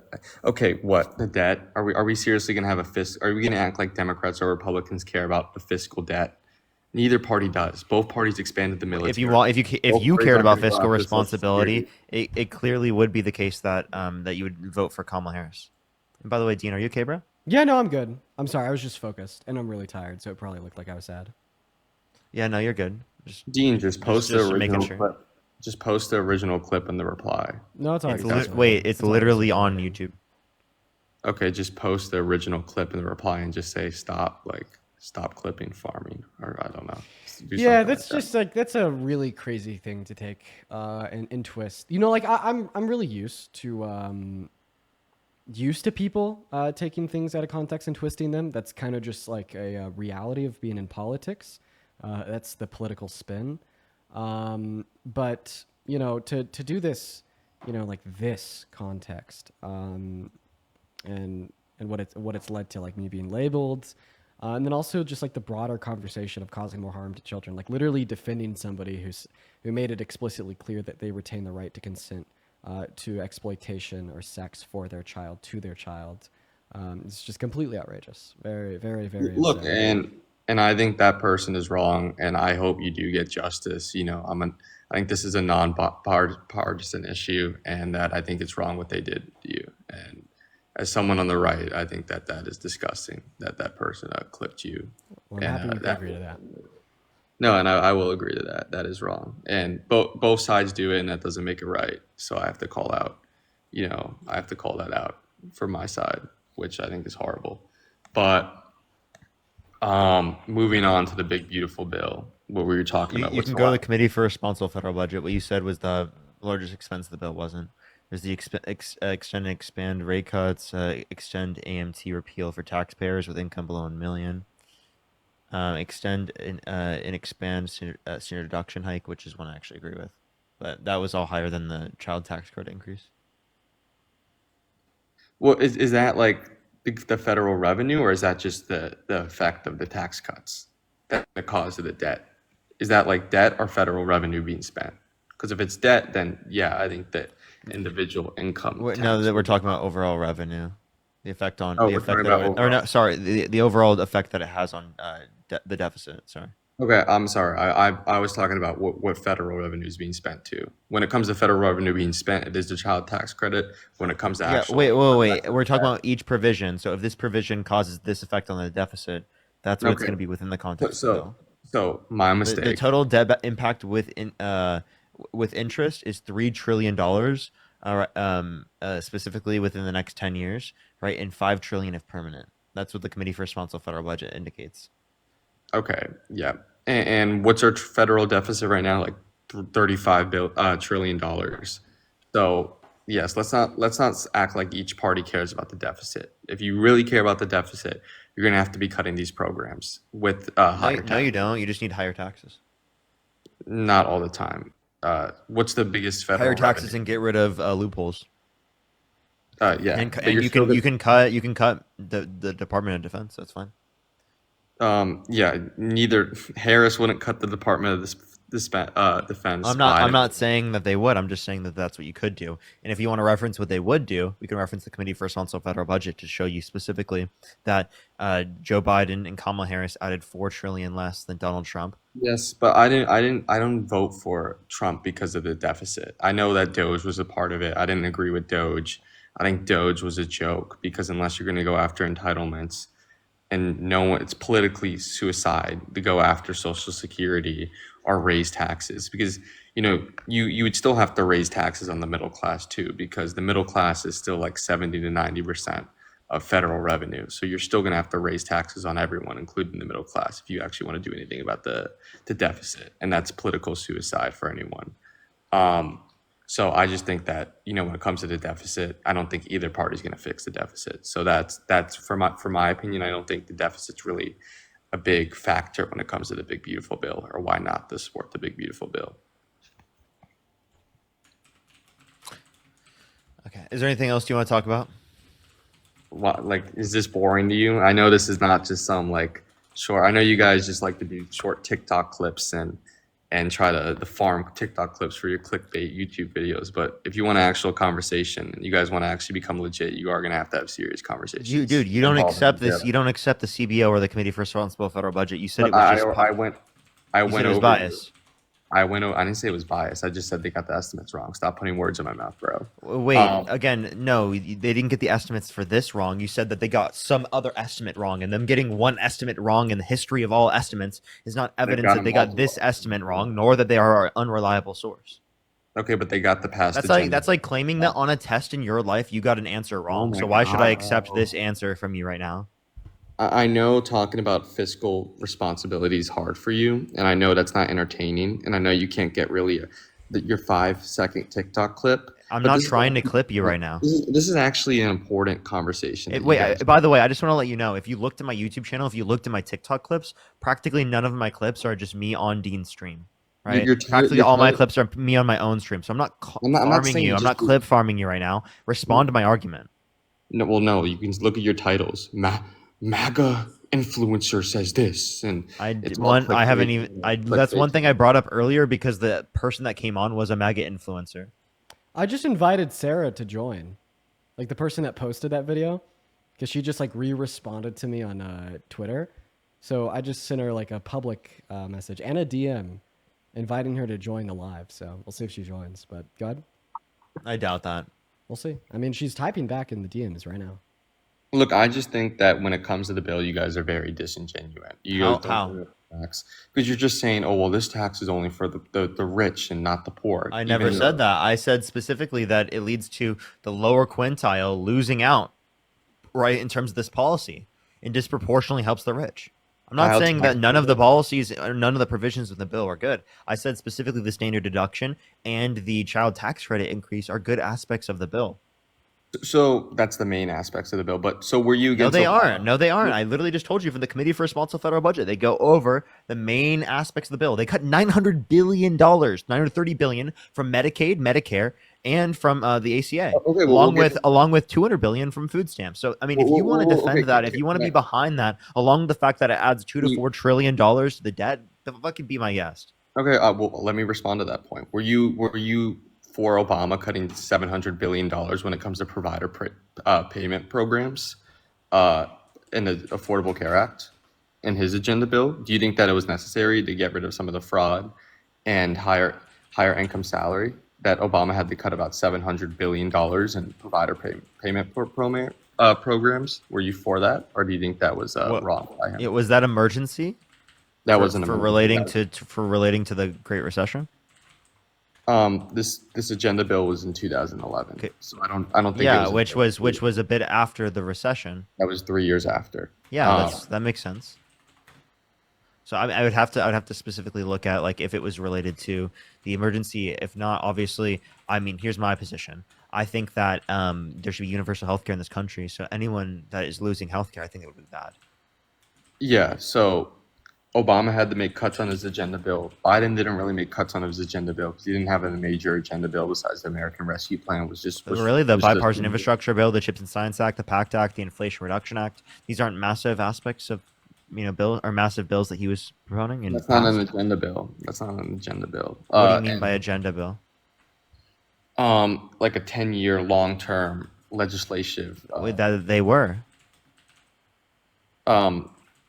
When it comes to, no, they weren't, bro. Well, you're just yapping, dude. You're just The totally Chips and yapping. Science- You have the no Chips clue. and You have Science- no clue what you're talking about. The Chips and Science Act is like Was the it- biggest joke ever. Like that's such a Oh, laugh. now you're saying it's a joke. Are you going to move the goalpost onto a different argument because you were wrong about the fact that it goes over a decade plus?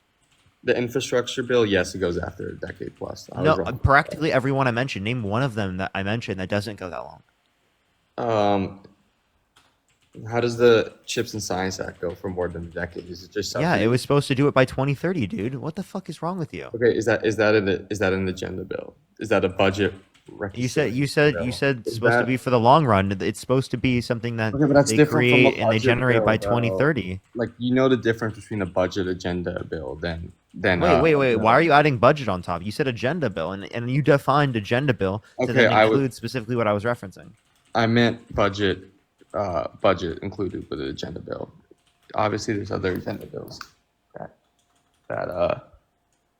What is the point of your distinction here that is so relevant for you to bring up? because every major budget agenda bill has cuts on Medicaid and other social programs. This isn't like you guys are saying that what Trump's doing is like completely new Do and you think it's crazy. good? Do you think it's good to cut Medicaid? I just think it's necessary, especially Okay, with name the a tax. single bill that Biden passed that cut Medicaid. I didn't say Biden did that, but Obama. So had to okay, cut then why are you okay? So then we can disagree with what happened specifically with Obama. Yeah, but Biden didn't have a budget agenda bill because the 2017 agenda bill was still mostly in place. He had the American Rescue Plan, which was an agenda bill, but that was just stimulus. The No, help. actually, the American Rescue Plan, based upon your definition, was not an agenda bill because it's emergency era policy. Okay, yeah. So it was a big bill. Dude, what the hell are you talking about? A big bill? That's now your definition. The Inflation Reduction Act was a big bill. The Why are you Infrastructure getting Bill so was a big defensive bill. The about Chips and Science Act was a big bill. What are you saying right now? A long-term budget reconciliation bill. That's what I mean. Like the American Rescue Plan, none of Biden's bills were like that. Yes, they were they not. were, bro. Go to the Committee for Responsible Federal Budget. I want you specifically to look at all the different bills, right, between the Biden-Harris administration versus the Trump administration. Secondly, right, you're not addressing the reality that you do not have to cut Medicaid, right? Donald Trump did not have to cut Medicaid. He chose to be okay with that in the bill because he's a lunatic that's okay with cutting over fucking 11 million people off of their health insurance. Okay, who is getting He's cut okay off with. Medicaid? Yeah, Who's we're getting talking- cut off Medicaid? What do you? Is it able? Is it Do you have to give able-bodied you a name? adults? Okay, yeah. Who's the provisions? What are the eligibility standards for Medicaid? Do you want me to mention every single one? Just mention the main one. Mention the main. We're part. talking about work requirements for people between the ages of, I think it's 19 18, and 64. 19 through 64. And it is the case specifically that they would have to work 80 hours a month, right? That's the particular condition. Yeah. And it says that people who are exempt from this include people who have children, right? And disabilities, people specifically who have children. And it also qualifies only some disabilities. But if we reference people who have children, it's only up until specifically then until for food stamps, it's till 7 years old. And for the other one, it's like 14. Okay. For First of Medicaid, all, it's 14. Okay. So first of all, provisions where it's able-bodied adults from 19 to 64. That's the biggest provision that makes it eligible. And if you are 19 to 64 years old and you are able-bodied and you are able to work 80 hours per month, I think you should. Why should the rest of America? I have a question. Why should it be 80 and not more than that under your view? Well, I'm not sure how much it should be. I need to see the exact numbers, but I think 80 is a good start. And if you are But do able, you think it should be full time?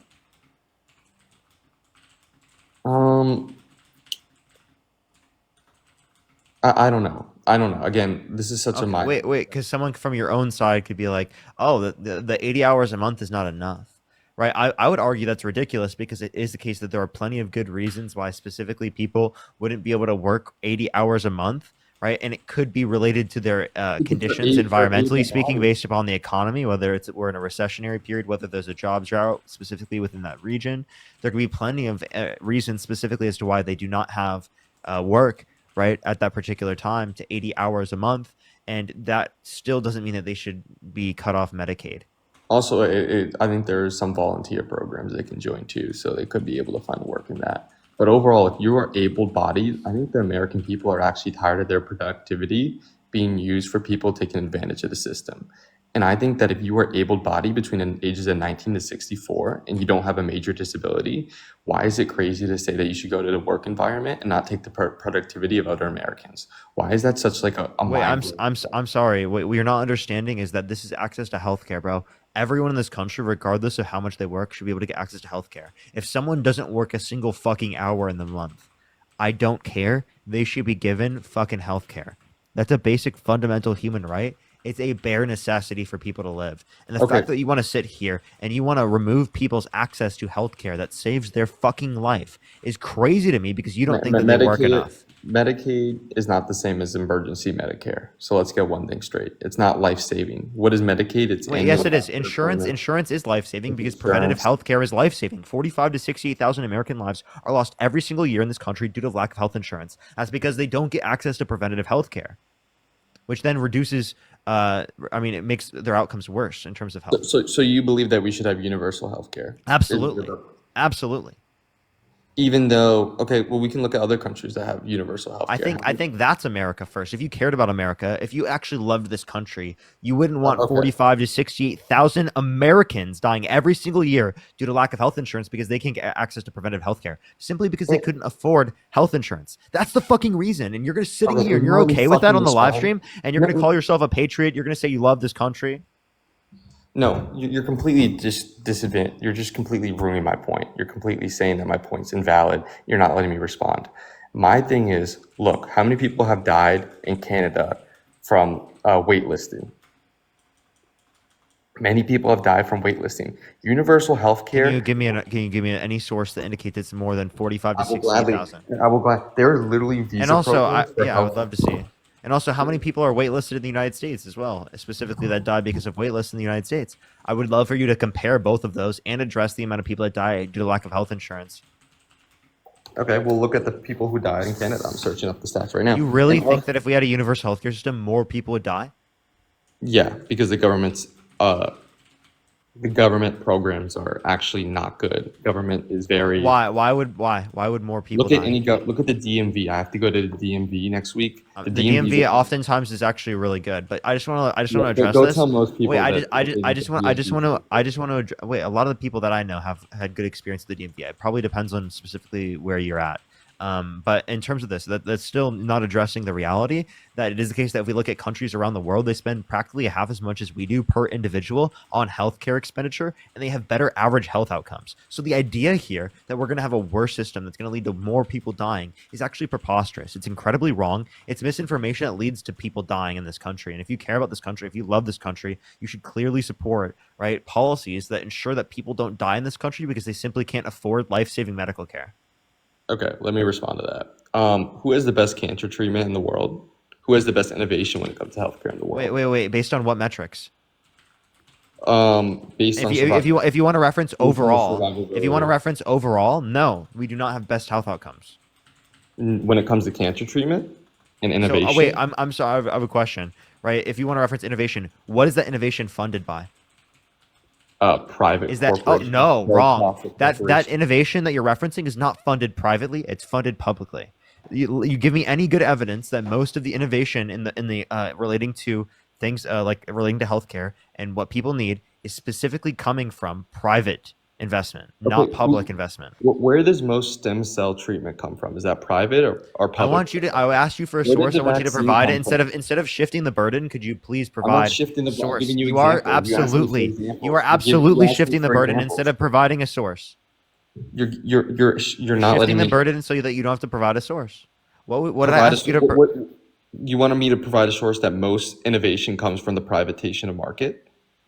Is that what you, Specifically most innovation when it comes to the development of say anything relating to people's health, right? Innovation relating to health right, and healthcare, right? Please give me any good evidence that most of that is privately funded. Most major innovations, and I'm searching up a Yeah, source right now why go I say ahead. this claim. Most major innovations, like the vaccine, like cancer treatment, like a lot of stem cells treatment. Yeah, if you comes want from Operation Warp for-profit. Speed, try again. Okay, who made the vaccine? Johnson and Johnson. Is that it? Yes, they get some federal funds. Wait, I have a question. Did they do that based upon federal funds? I said yes, they used some federal funds. But Absolutely. overall, it was a pro-profit company. Wait, no, they absolutely relied on investments, They relied on specifically from the American they had some taxpayer. investments, but Stop sitting up here and lying about how much the U.S. taxpayer has been involved in the development of these different types of medicines, right, and things that are clearly related to our health, because the investments that we make from a governmental perspective have saved fucking millions of lives, right? And the fact that you can't acknowledge that is actually crazy. Millions more people would die if we had your policy throughout the context of history comparative to my policy throughout the context of history. You want to get rid of completely pro-profit healthcare. No, wait, I'm not. No, I'm not saying completely and 100%. I'm saying that So it is. do you I'm saying that it is the case that everyone should be given a baseline. That no one should be able to profit off of someone else fucking dying relating to not being able to get access to their healthcare. Yeah, no one should profit off of people fucking dying. Is that a clear thing? Do you agree that people should be dying because of profit? No, that's an insane position. Don't act like you hold that position.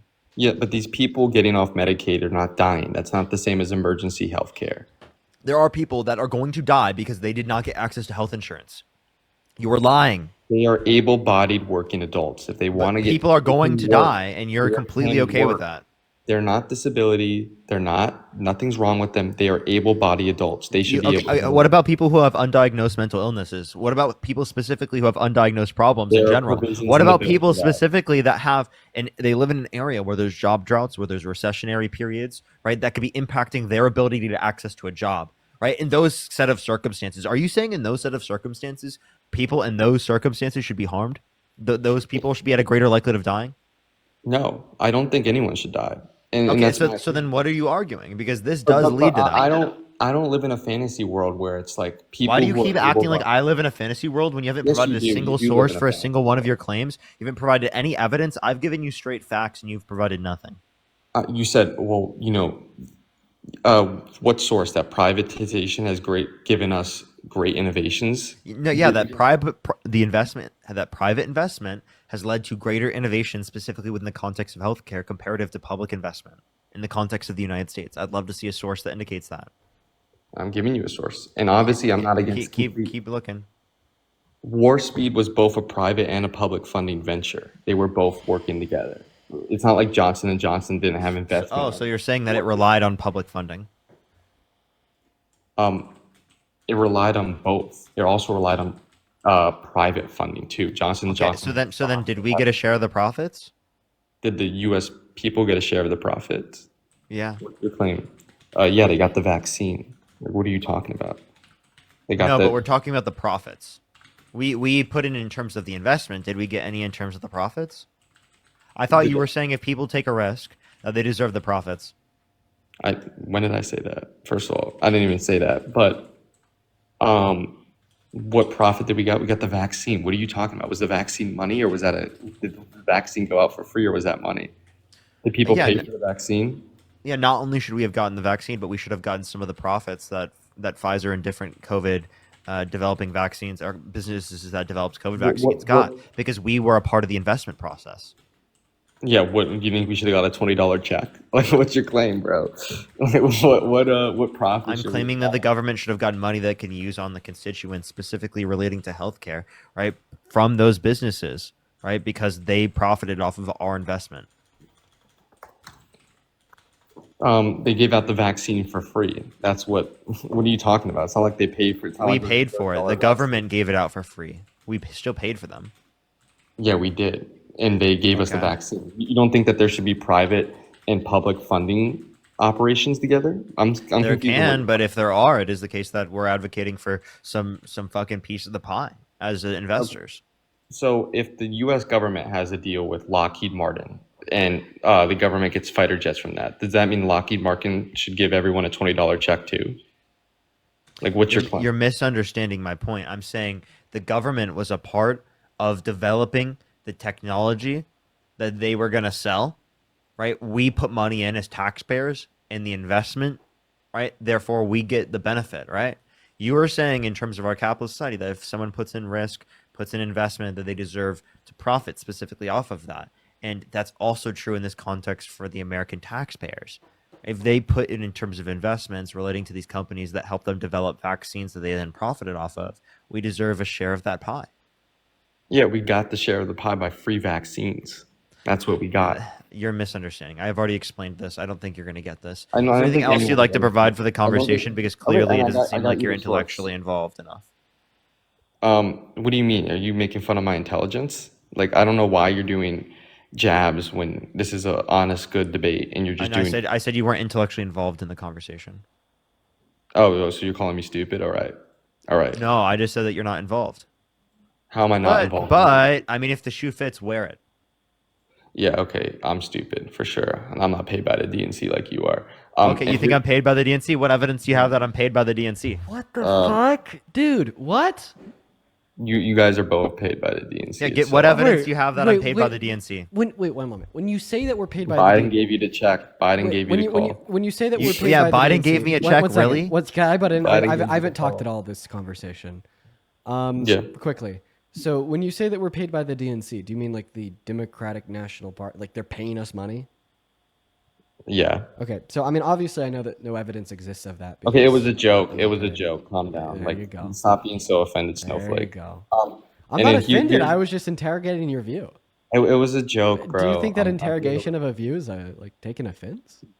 Okay, Well, Zach Wilson. Yeah. Parker's calling me fucking stupid. Annie, thank you so much for the not what I $50 said, over on YouTube but- Super Chat saying it's incredibly hard to qualify as disabled. I'm a literal amputee and I'm on my 3rd round of appeals. Annie, it sucks so much. It is so fucked up. I'm really sorry to hear that. But thank you. Thank you so much for the $50 Super Chat. That is incredibly kind of you. As well as Ken, thank you so much for the $20 over on YouTube Super Chat. We actually do talk about that often, Ken. That's an argument that we run very frequently. And then also, real quick, just got a couple people to catch up with. Cordelia, thank you so much for the $50 over on PayPal. Cordelia, that is so incredibly kind of you and so much money. Jesus, thank you for the love, Cordelia. Can we please get 500 Cordelia W's down below, as well as M with the $5, Joanne with the $10, and then Sophia, thank you for the 20. That is incredibly kind of you guys. And then also Ellie, thank you for the 10. And Amanda, thank you for the $20 over on Venmo. Amanda says, appreciate all your hard work. Dean was on your live yesterday and can confirm you did the right thing. Sorry, you're the target of this hate. Yeah, I actually have a little bit of an update as it relates to that. So I reached out to Sarah and I invited her to come on the live. I was like, hey, come on the live and chat. She says, lol, no, you play dirty with your bot farms. You responded that I've never seen so many bots come onto the scene in an immediate community note so freaking fast in my life. You're not here for an honest discussion. You would not even listen to what the man said. I've been fighting child sexual predators since you were in freaking diapers. You do not know what you're talking about, and you tried to dox a parent for saying that children cannot consent. And he would never put his child in a dangerous situation in the first place. Your mind games are insane. Quote unquote, come here so I can griff off of you and twist your words. Yeah, not today, kid. I'll respond by saying in total. Is that what she did? That's what she said. And then I said in total, I've just over 12K people watching me live right now. I just want a good faith convo about your post/claims because they are wrong. I'll allow you to speak and not mute/talk over you. You said that you've been fighting for the rights of children for a long time. I want to explain why you're wrong and hopefully come to some peaceful resolution because I do believe that the rhetoric you're promoting is harmful to children and unjustly harmful to my reputation. Once again, just looking for a good faith person-to-person convo. You have the invite. She says, you wouldn't know good faith if it bit you in the ass.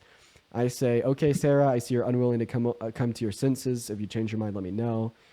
She says, you crashed out because a parent said children can't consent. They can't, Dean, save your theatrics for the teenagers. I say, once again, feel free to come on my live and make that argument to over 12K people. She says, I'm literally getting threats in my inbox now. What nice people you're following you. It's not an argument. It's a fact. Are you trying to tell me that children can consent? I say, no, that's not the argument. The argument would be that's what the guest said, and that's why I quote-unquote crashed out. I apologize for any threats in your inbox. I also have quite a few from your post as well. She says, the guest said that children cannot consent. Children cannot consent. They can't consent to decide on education, health, or even which parent they live with. And you become angry when he said that to you. I say, the guy said that children can't consent to said exploitation, but the parent can consent to said exploitation to the child on the child's behalf. I'll lay this to rest. I agree that children cannot consent. I disagree that parents can consent to said exploitation on that child's behalf. Use an advocate for children should agree with me here. Like I said, just join my life and talk to me about this voice to voice instead of over DMs. I'm sure we can find a peaceful resolution. She says, no, Dean, you're playing a really weird word game. I listened to that video multiple times. He was trying to tell you that parents, unfortunately, have placed their children into these situations before because they're evil, but he would never place his child into that situation because he knows that parents cannot consent, that children cannot consent. He knows that he has full will over his own child. It is up to parents to protect our children. You know this. You know exactly what he meant. You are playing mind games, and I'll not play them with you. I say your explanation is clearly false. I can tell based upon it, based off of it, that you didn't listen to the totality of the conversation start to finish. If you are interested in joining my stream to chat, at least please go listen to the whole conversation start to finish, meaning from the moment he joined the stream to the moment he left. That should be enough to clear up your misconceptions. She says, holy cow, you were so freaking disingenuous. This conversation is over. Oh my God. So she just wants to go and make some crazy claims.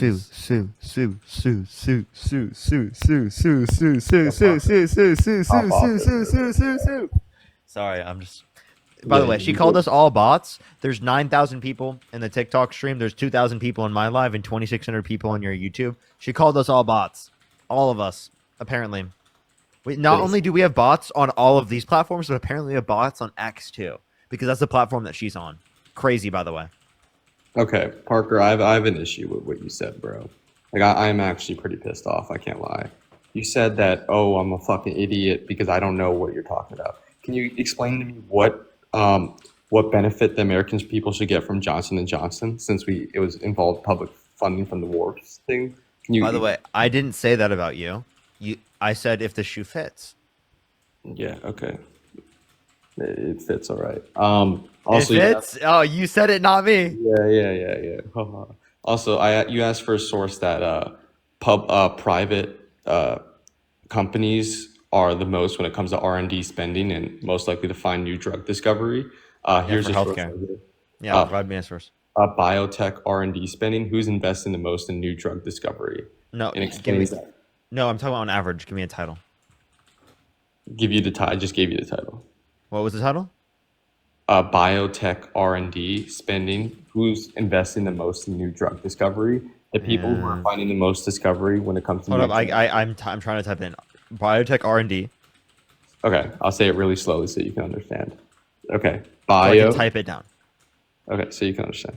Biotech R&D spending. Who's investing the most in new drug discovery? Market trends.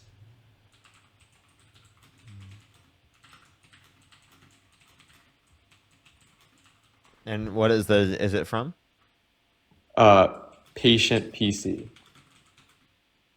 Patient PC, okay. Patent PC, you mean? Patent PC. Sorry, I don't have my glasses with me. Okay.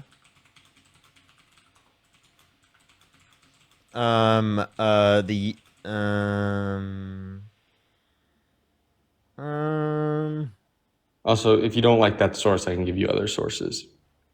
It's not comparing private to public spending. It's just talking about within the private sector. It literally says that. Where does it say public? That big pharma is contributing more than 60% in R&D spending when it comes to. By the way, this is literally just like an article written by someone. This isn't like a study. Oh, it's just a claim, and they're referencing. There's no claim of anything about the government at all. I'm just gonna discount your source, bro. Okay, we can search. There's no government claim at all. There's how no much claim about money the does the government. federal government spend in R&D? I'll give you that source, and I guarantee you it's less. I guarantee you it's less, my guy. I guarantee you. And how much was the other one? How much? I'm searching up how much money the government spent. 14 billion. How much money what were you asking? You said top pharmaceutical companies based upon projected R&D spending in 2026, about 14 billion. This is for 2026. Okay. And R&D spending. U.S. federal government R&D spending. Drugs. Yeah. It's just gonna. Yeah. Way more. 179 billion. Is that when it comes to the drugs? When it That's comes to per drug year, discovery? bro. You got cooked, bro. Is that when it comes to drug discovery? This is R&D. It said in 2023, That's not 6 drug agencies discovery. received nearly 95% of total R&D spending, federal R&D spending. The Department of Defense, Department of Health and Human Services, combined accounting for more than 70% of all federal R&D funding. Private. Investing, the federal government has increased funding for research and development, R&D, investing $179 billion in 2021. Private was not 14 billion. Literally, the IPO of Moderna. That's for the top company. Okay. So I mean, if you can add up all the different companies again. Here's I I'd got love an to actual. see. I got a source that compares both of them. Ready? I got a source that compares both of them. Overall U.S. R&D spending, public versus private, from the National Science Foundation. The private sector is this is from 2021, but I assume that the numbers didn't drastically change. It says that the private sector, when it comes to total R&D spending, was about $610 billion, and the federal government was about 175 What's the title? billion. I'll read. I'm like an hour over when I wanted to end the stream. By the way, you guys have been going for a while. I'll probably give like another like 5 or so minutes. Give me 2 minutes to make this point. No, and just then- give me the title. Okay, private industry dominates total R&D spending, but the government is crucial in Industry dominates total. R&D spending, but the government is crucial in basic research. And it's from the National Science Foundation. Also, I got cooked. I got cooked. Fuck no, I never get cooked. We always up. By the way, that still doesn't mean your own source, even if it does claim that, again said it was crucial, right? Indicating that that's specifically a fundamental aspect of it. Would you agree? I'm not against. I never said. By the way, I don't see. You said National Science Foundation. National Science Foundation, private industry dominates total R&D.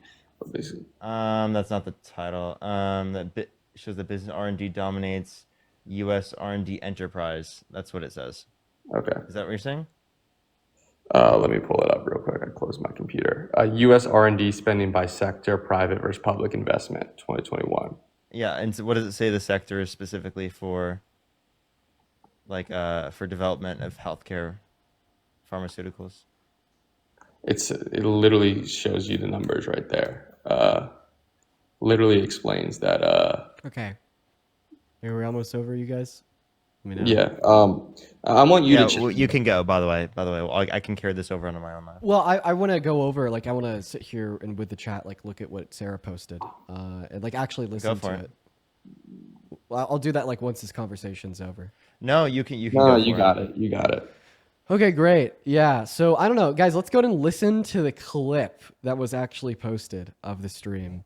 And now Actually, wait, before you do it, can I make one point? I apologize. I just read this thing and I have to say this quick. Yeah. It says the fucking top thing. The U.S. the largest performer of research of R&D with 800 billion in gross domestic expenditures in R&D in 2021. Just want to clarify, but go for it. Okay. Yeah, let's listen to the actual clip that she posted, because I haven't listened to the actual clip yet, because if I turn the volume on the stream, you know, then you guys will be able to hear it too. But anyways, after even like more back and forth with her, like she just like literally just can't see it. Like, and she's just going back to what she originally said. I don't know. Let's listen to the clip that she posted. I'd assume because it's convincing so many people that I'm in the wrong, like it's out of context. I guess we'll see together. But I'm even like seeing that people now say that like the perfect place for a bullet is in Dean's brain, like just straight up calling for my death. Well, I don't know. Let's go and listen. If I was dumb enough to send my kid in, it's no different than a baby commercial for diapers. Can you answer my question? Do you think that you have the right to consent to 65-year-old men looking at your son while he's naked? I wouldn't allow it. Do you think That's that my you have the responsibility as a right? father. Do you think that you have the right to allow it? Do you think if you did allow it, that you would be violating the consent of your child? They have no choice in the matter whatsoever. It's my decision as the parent, and I wouldn't put my kid in that situation. That's why I think pageants are weird in the first place. I would never.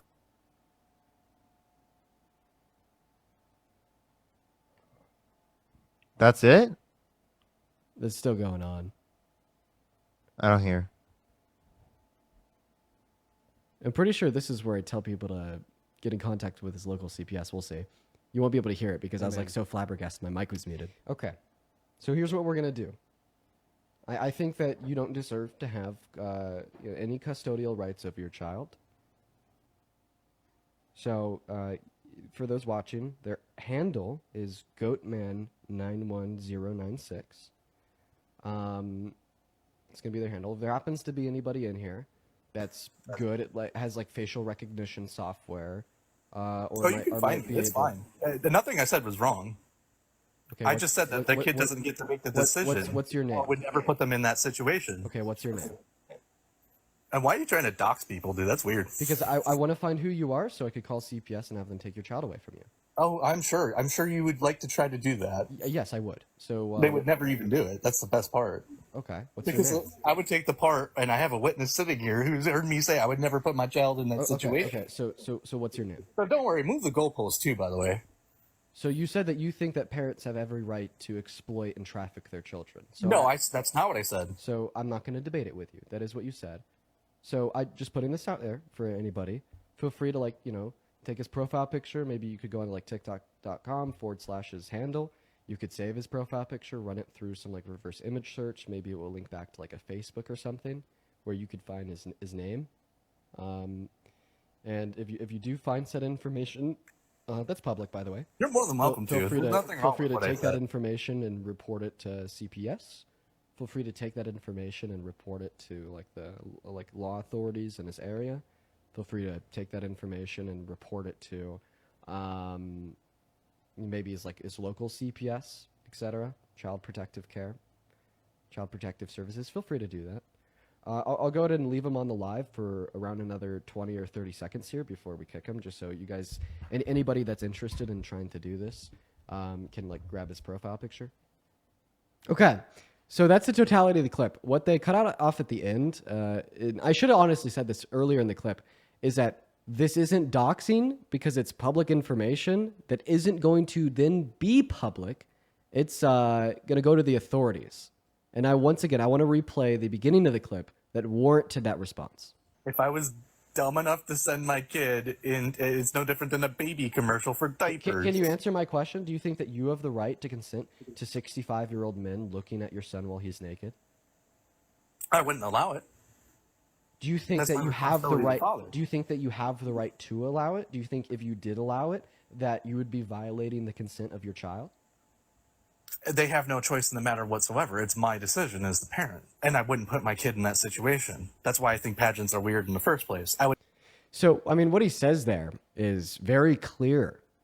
He says, in response to my question, does he think he has a right to consent for his child for a 65-year-old man to look at them while they're naked? He says that they have no choice in it whatsoever, and that's his decision as a parent. And I think that's really what I grabbed onto as just being absolutely terrible. Saying that children don't have like the ability to even like reject, right, like sexual exploitation from adults, and that it's the parents' ability to ultimately allow or to not allow for it. And then somebody in the chat says he wouldn't allow it. He did say that. He did say that he wouldn't personally allow it. But he still said it is his decision as a parent. Now, there's still people in the chat saying that's not what he said. We'll just listen to it again. For diapers. Can you answer my question? Do you think that you have the right to consent to 65-year-old men looking at your son while he's naked? I wouldn't allow it. Do you think that you have the right? Do you think that you have the right to allow it? Do you think if you did allow it, that you would be violating the consent of your child? They have no choice in the matter whatsoever. It's my decision as the parent, and I wouldn't put my kid in that situation. So he says it's his decision as a parent and that he wouldn't put his kid in that situation. And this is after defending Trump for walking backstage into the changing rooms of naked teenagers. And he defended that by saying, do you have evidence that the parents didn't allow it? Right? That's also what's not clipped in this. So not only is this that father saying that he has the ability to make that decision for his kid, but he doesn't think that an older man that actually did this was in the wrong unless we could find evidence that the parents weren't okay with it. So what that claim amounts to is the conclusion. That actually, I think, provides the necessary context to show that you clarified before and that it wasn't just you assuming that based upon what he said. Because I think that what people are trying to assume is that they're probably like, oh, he didn't mean to say this and he just misunderstood what you were saying. Yeah, because they only have provided that part of the argument. So, I mean, there's a lot of people in the chat saying that I'm in the wrong. I want to hear one of you guys out. So you could try to convince me.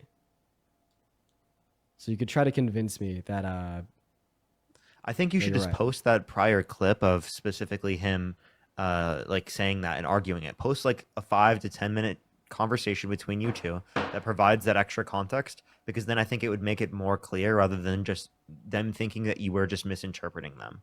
Because I think that that's what people are thinking right now, and that's what's common, is that you misinterpreted them and that you overreacted based upon a misinterpretation. Yeah, but this is like following, like him saying the reason why he doesn't think what Donald Trump did was wrong is because he doesn't have evidence that the parents didn't allow it. So he was basically saying that some other old man did do this to underage teenagers, and he would have to make sure that the parents of those underage teenagers didn't consent to that in order for him to make the determination that it was wrong.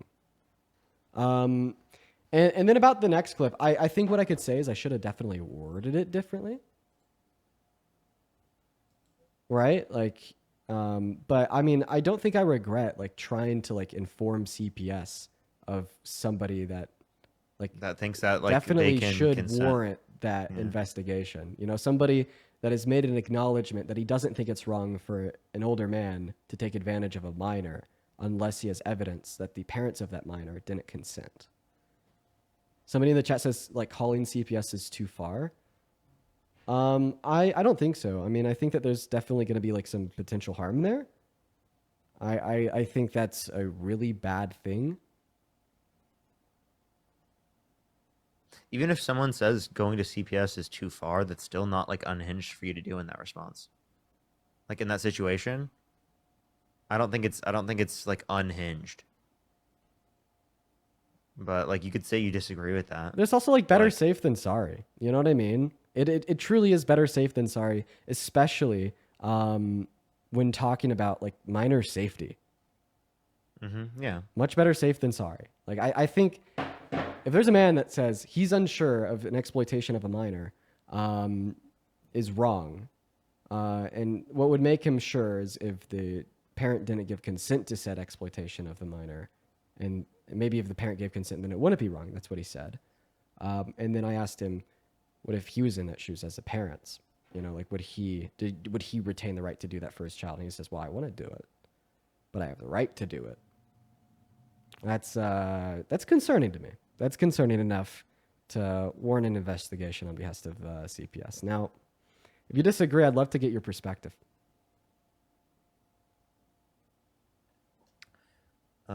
I do have some people to think. Is it possible I could thank them real quick? I don't want to take away from everything that's happening right now. Yeah, go for it. Absolutely. Miss Smiles, thank you so much for the $50 on YouTube Super Chat. Thank you so much. I really appreciate it. Thank you so much. I really appreciate it. Thank you. They said yes, that Gene could successfully bring a case since she is tied to income. Recommend starting with a cease and desist and an attorney. Yes, we'll definitely try to consider that later. Jacqueline, thank you so much. I really appreciate the $5. Thank you. I really appreciate it. Thank you. Thank you so much. Sage, thank you for the $2. Brendan, thank you for the $25. Thank you so much. I really appreciate it. Elizabeth with the £10. Thank you. Really appreciate it. Tree with the $10. Tyler with the $5. Lovey, thank you so much for the $10. And Miss Miles, thank you for the $5. Thank you. Mira, thank you so much. I appreciate the $11. Thank you so much. I really appreciate Jessica with the $4. Thank you. Cordelia, thank you so much. I appreciate the $1. Thank you. Thank you. Jay, thank you so much. I really appreciate the $2. Thank you. Thank you. And then Jamie, thank you for the $1. And AJ, thank you for the $3. Thank you. So is there anybody in here that wants to give pushback against that claim? Anybody? Let's see. Try to get somebody up here. Danny says he wants to give pushback. Ivoli, thank you for the galaxy. I appreciate that. Looks like there's a lot of people that disagree with it. How long have you been live, man? Oh, like 5 or 6 hours? Bro's going a long live today. Yeah, we've been on live for quite some time.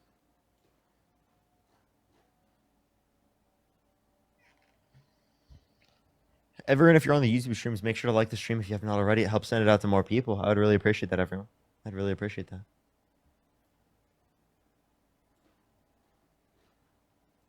It doesn't really look like anybody in here actually wants to join to give pushback. I mean, I'd just like to hear like the alternative perspective because I mean, I just can't imagine why I'm in the wrong. Like maybe, I don't know. Oh, well, whatever. I'll let them continue to think that. But I mean, I don't know. Maybe like what I could say is, I mean, like, hey, I don't think that anything I said was illegal. Because like, what does doxing legally define as? Yeah, the word doxing means to search for and publish private information on the internet with malicious intent. Oh, yeah. So then what I did is just definitionally speaking, not doxing, because I told them to take public information to private authorities. So definition, like legally speaking, it wasn't doxing. Anyways, I guess that'll be it for now on that topic. All right. All right. Hey, have a good rest of your night, Parker. All right. Have a good night, man. Cool. Get some rest, bro. Yeah, I'm going to go get some rest. Take care. For everybody in the stream, can't believe this spin. Just completely outrageous. You know, it's definitely crazy to me that, you know, wanting to stand up for children's rights is now, you know, like the worst thing ever. Completely outrageous. I mean, I don't get it. Like, truly, I don't get it. This guy says that an old man perving on naked teenagers, because I'll remember this is in reference to what Trump said, wasn't wrong unless I could give him evidence that the parents didn't consent to it. And then I ask him the question, hey man, do you have the right to consent to the exploitation of your child? And he's like, I wouldn't personally do it, but I do have the right. Then I'm like, there needs to be a CPS investigation here. Holy shit. What a day, everybody. All right, I'm going to go to an end for the day. Looks like the onslaught on Twitter is continuing. What a crazy world we live in.